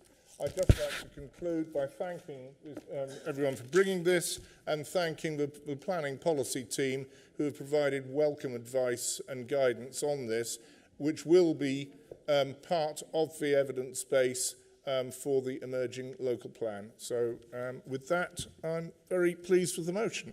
Thank you very much, Councillor Brackenbury. Councillor Marks is the next one. Thank you, Madam Chairman. Just 2 points, because my old brain is not working too well at this time of night. I've been assured that we're not committed to any particular company, that this motion doesn't commit us, and also that the motion is about solar panels on roofs, not large-scale solar farms. On that basis, on the basis of those assurances, I will be voting for the motion. Thank you, Councillor Marks. The next one is Councillor Allibone, please. Thank you, Madam Chairman. Well, I'm also in agreement with the motion because I've long argued for the fact that we really should be having roof-mounted solar. We all drive up and down the country, motorways, dual carriageways. They're festooned now with Amazon distribution centres, pro-logis buildings, and there's huge scope there for energy generation. In fact, I think it should be, I've always thought it should be part of planning process, should be part of planning consent on all these buildings. It's estimated that something like 650,000 acres of roof space is available in the UK. I mean, that's a phenomenal amount. I can't remember where I saw that figure. And the challenge has always been connectivity, because they've got to be near a substation. But obviously battery storage now is, development is moving on apace, and perhaps that will provide some sort of alternative solutions for connectivity to use that energy. It's certainly better than field solar, and you would expect me to say that as a farmer, and as the only farmer on NNC, and especially as 36% of my farm is possibly due to have panels on it by 2028. So some 300 odd acres. So you would expect me to be for roof panelling. I've spoken before in this chamber about food security too, and especially today against the backdrop of rising global population, volatility, increasingly volatile and unstable world that we live in today, and I think food security is definitely important. In fact, I was discussing this very issue yesterday afternoon at a farming meeting in Westminster. Diverting solar from ground to rooftop can only help preserve productive farmland for producing food for our growing population. So I'm fully in support of this motion. And finally, Madam Chairman, as I'm not seeking re-election in May, I would like to take this last opportunity to thank my council colleagues, past and present, from across the political divide, and also officers, past and present, for their friendship, support, advice and encouragement over the last 22 years, both as a borough and as a unitary councillor. And in actual fact, 45 years as a parish councillor. I can't believe I was 24 when I was first elected to the parish, but age catches up with us all. So in finishing, obviously NNC will, as it moves forward, will no doubt be facing difficult and challenging times ahead, in line with many other authorities in this country. But I would like to take this opportunity to wish North Northants Council every success in the future. And with that, I'll finally sign off. Thank you, Madam Chair. Thank you, Councillor Allibone. The next speaker is Councillor Pentland, please. I was first, sorry. Sorry, thank you, Chair. And in similarly rounding out my time with this council, I thought it was apt to speak on a motion which highlights really important matters on which myself and fellow colleagues have been pushing for a number of years. The matters raised in this motion have been brought up a number of times in the conversations that I've had with residents and with local organisations in North Northamptonshire, and I wholeheartedly support this, and I hope that the work goes forward to make sure we are best utilising all the spaces that we have for renewable energies such as this. Thank you, Chair. Thank you, Councillor Pentland. Councillor Helen Harrison, please. Thank you, Madam Chair, and thank you to everybody who supported this motion. Thank you to Clive Hallam and to Scott Brown for raising this issue. As Councillor Pentland rightly says, and I stand absolutely in her shadow, she's done such a brilliant job in this portfolio that I have now taken on. And I've had the pleasure in the last few weeks of introducing the climate change strategy for the whole of North Northamptonshire, not just for this council, and the local nature recovery strategy, which were guided so ably by Councillor Pentland. So I've taken all the glory, but the work behind the scenes really is Harriet's. And these are also aspects of our suite of policies that are coming together to help form our new local plan. In terms of thinking about renewable energy, thinking about nature recovery, sorry, it is getting late, isn't it? And how to embed climate change improvement into everything that we do. So I think this is a really simple, very effective motion. It guides us as we look forward to developing that local plan. It makes absolute sense. And I think there's probably almost nobody in this room who hasn't said, why on earth are we not putting solar panels on our roofs? So this is a really good step forward. Thank you so much. Thank you, Councillor Harrison. Next speaker is Councillor Dorothy Maxwell, please.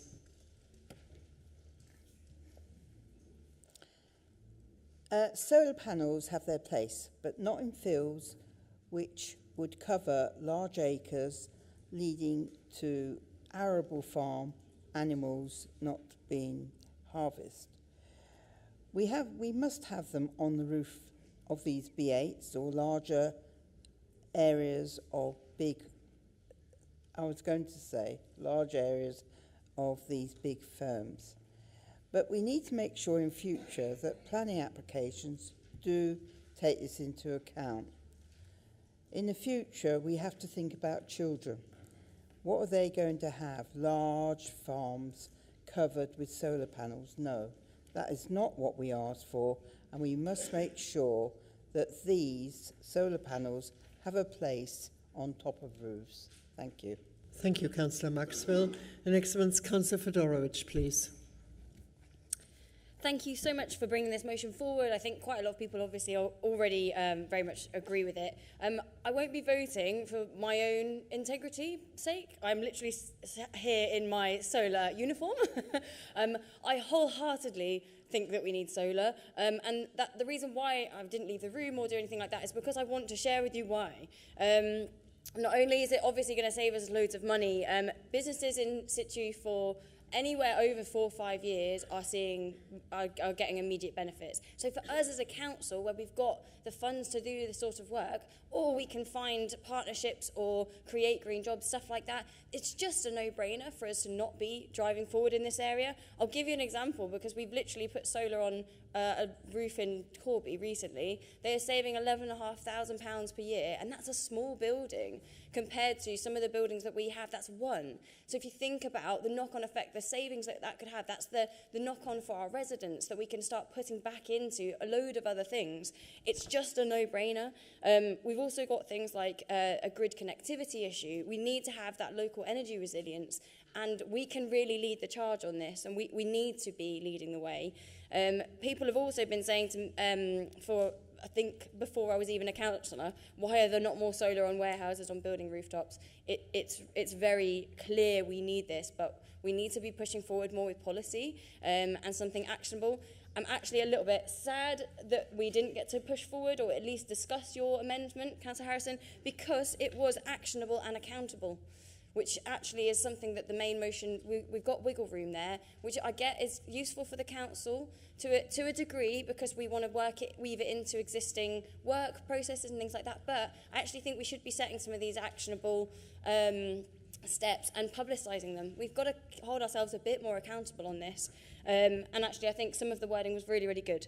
So I do also want to say about that I really thoroughly support Councillor Allabone's point about food security.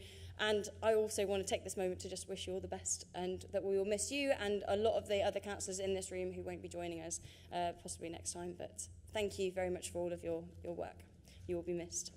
But yes, your point about food security is bang on. We really need our land, our agriculture and our farmers to be supported, and solar on rooftops is one of the big things that we'll be able to, one of the big ways that we can prevent our land being eaten up for things like solar.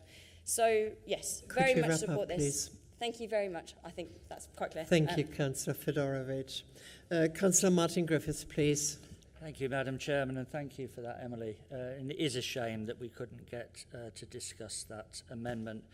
Nobody says that we don't need solar. My colleague actually opened by saying that.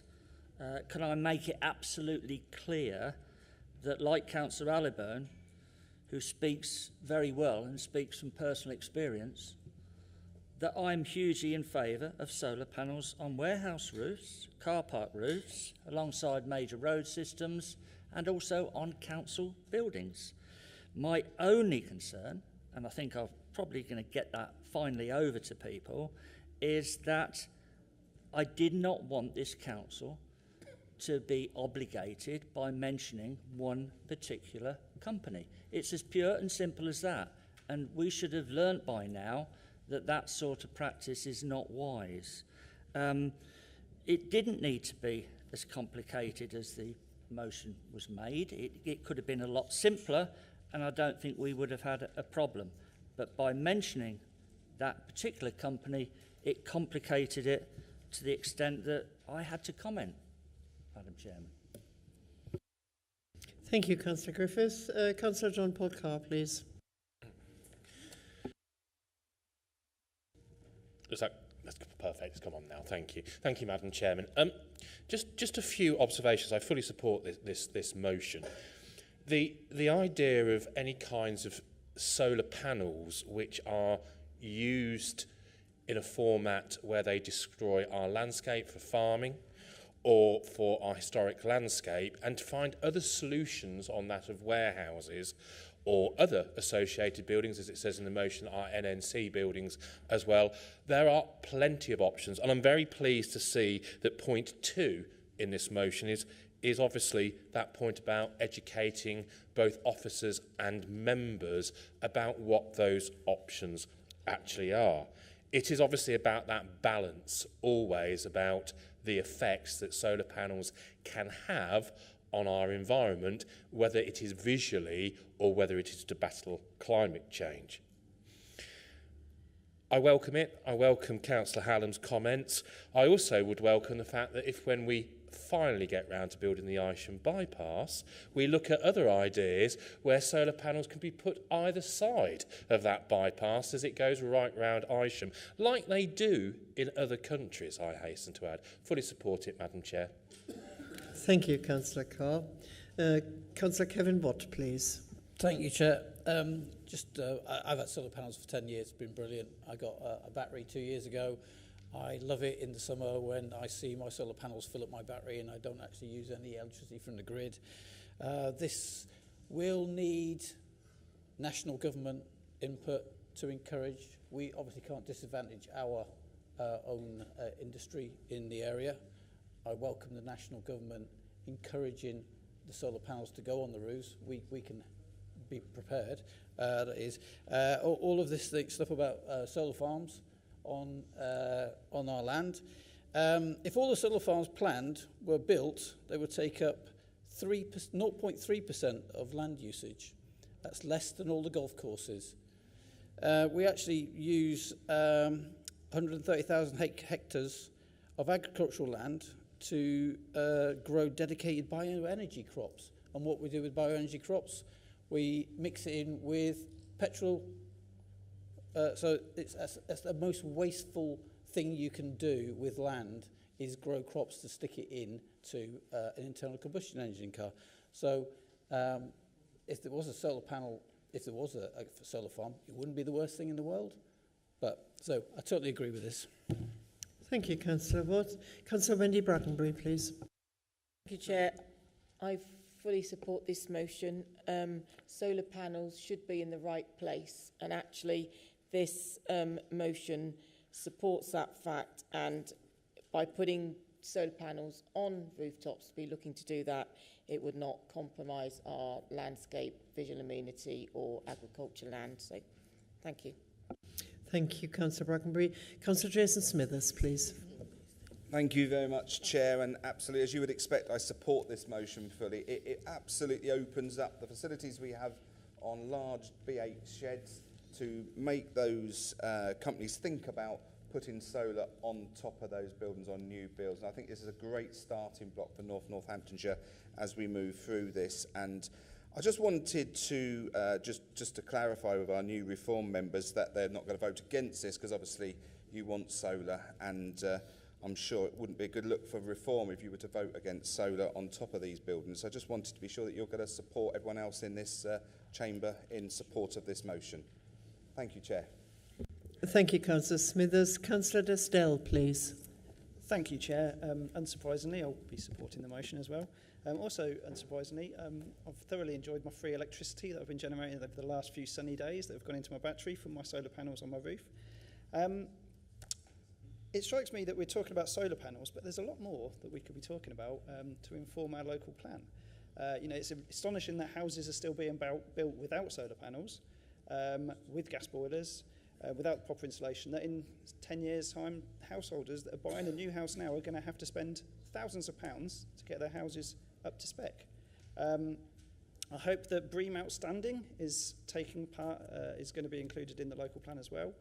That's the highest rating for commercial buildings for sustainability, so it'd be really good to see that. These are obviously all future ideas. Yeah, obviously I'm fully supporting this motion. It'd be great to see solar. And Emily did mention the grid capacity. There is a big issue with grid capacity at Glendon, as I'm sure many of you know. So all of those solar farms that have got planning permission can't actually be built to put anything in yet. But I thought I'd mention that. Thank you. Thank you, Councillor Dell. Last speaker is Councillor Kirk Harrison, please. Thank you, Chair. Just to confirm and just to respond to Councillor Smithers, I think I've made clear my issue with the motion as it stands. I think it's vague. I think it's relatively woolly. I don't think it belongs in a motion. I think it deserves its own substantive item with a supporting report. I don't think there are enough assurances. However, in the absence of anything else, I feel like I am inclined to support the motion. Thank you. Thank you. With that, we will now turn, and I have no other speakers registered, we will now turn to the vote. Sorry? Oh, sorry, Councillor Brown didn't want to speak. Councillor Hallam, did you want to speak? Thank you, Madam Chair. Yeah, I mean, there's some good comments come out of the discussion, so thank you for that. The intention here is that this is a starting block. It's a foot in the ground, if you like to say. From now on, you know, we're going to look at all new buildings, and where it's applicable, let's get solar panels on those roofs and get the benefit from it. It's important that we include it in the local plan so that we've actually got that backup, you know, behind us to be able to enforce this as we move forward. So thank you again for all the comments, and I too wish you well in the future, because obviously I'm standing down at the elections as well. But I shall be watching with interest. Thank you very much. Thank you, Councillor Hallam. So we will now move to the vote. You will have the buttons in front of you in a moment. The vote has now begun.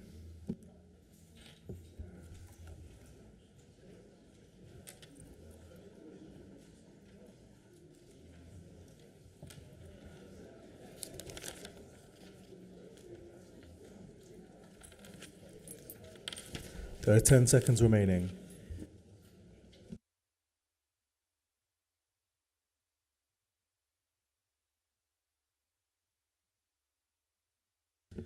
The vote has now ended. The results are as follows. 54 for, 1 abstention, 0 against. Therefore, the motion is carried as proposed by Councillor Hallam and seconded by Councillor Brown. The choice is yours. We are turning now to the questions. It is almost 10 o'clock. We can take all questions as read if you wish, unless you have any supplementary questions. Would you be in favour of taking the questions as read? That sounds overwhelmingly in favour. So I have not been... Sorry, just a second. Oh, Councillor Anslow, sorry, I didn't see you. I have a supplementary question. Okay. Okay, thank you. It's question number 2 to do with school streets. I think the paragraph that says regular patrols are conducted across the network, it doesn't seem many, and to only issue 48 penalty notices doesn't really seem sufficient when it's a matter of danger. So can I have a bit more information on that as to why more penalty notices aren't given? Because really, if parents have to pay, they're less likely to park outside of the school gates. Councillor Nicholl, if you want to answer it now or in a written submission, entirely up to you. Councillor Anslow, I'll get back to you via email. We spoke about the individual issue in your ward, and I'll deal with that as well. Thank you.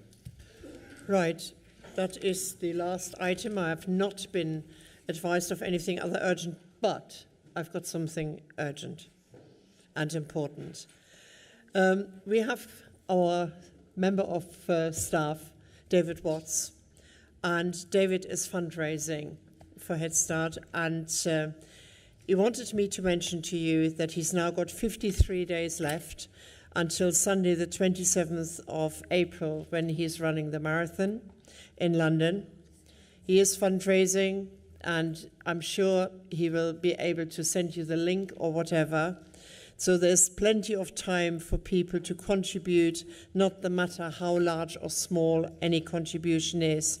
There are also some spaces left for a charity golf tournament he is arranging that will take place at Priors Hall Golf Club on Wednesday the 12th of March. So if there are any golfers out here, it might be a sort of nice way to spend 4 to 5 hours. And I'm not a golfer, and it says you can book anywhere between 1 and 4 balls, which means places for the non-golfers. Posters are outside for the fundraising and golf tournament, and there's a QR code as well that you can scan in. So please, if you can, if you wouldn't mind, a member of staff is doing something absolutely amazing, and David, we wish you the best of luck for the London Marathon, and we will be watching, or quite a number of us will be watching. So with that, I wish you all the very best in the forthcoming elections. Be nice to each other, if you can. And I won't be there, so my time is over. The next time I see you as Mrs. Lawman on the 22nd of May, when I hand over to the new chairman. So thank you very much for your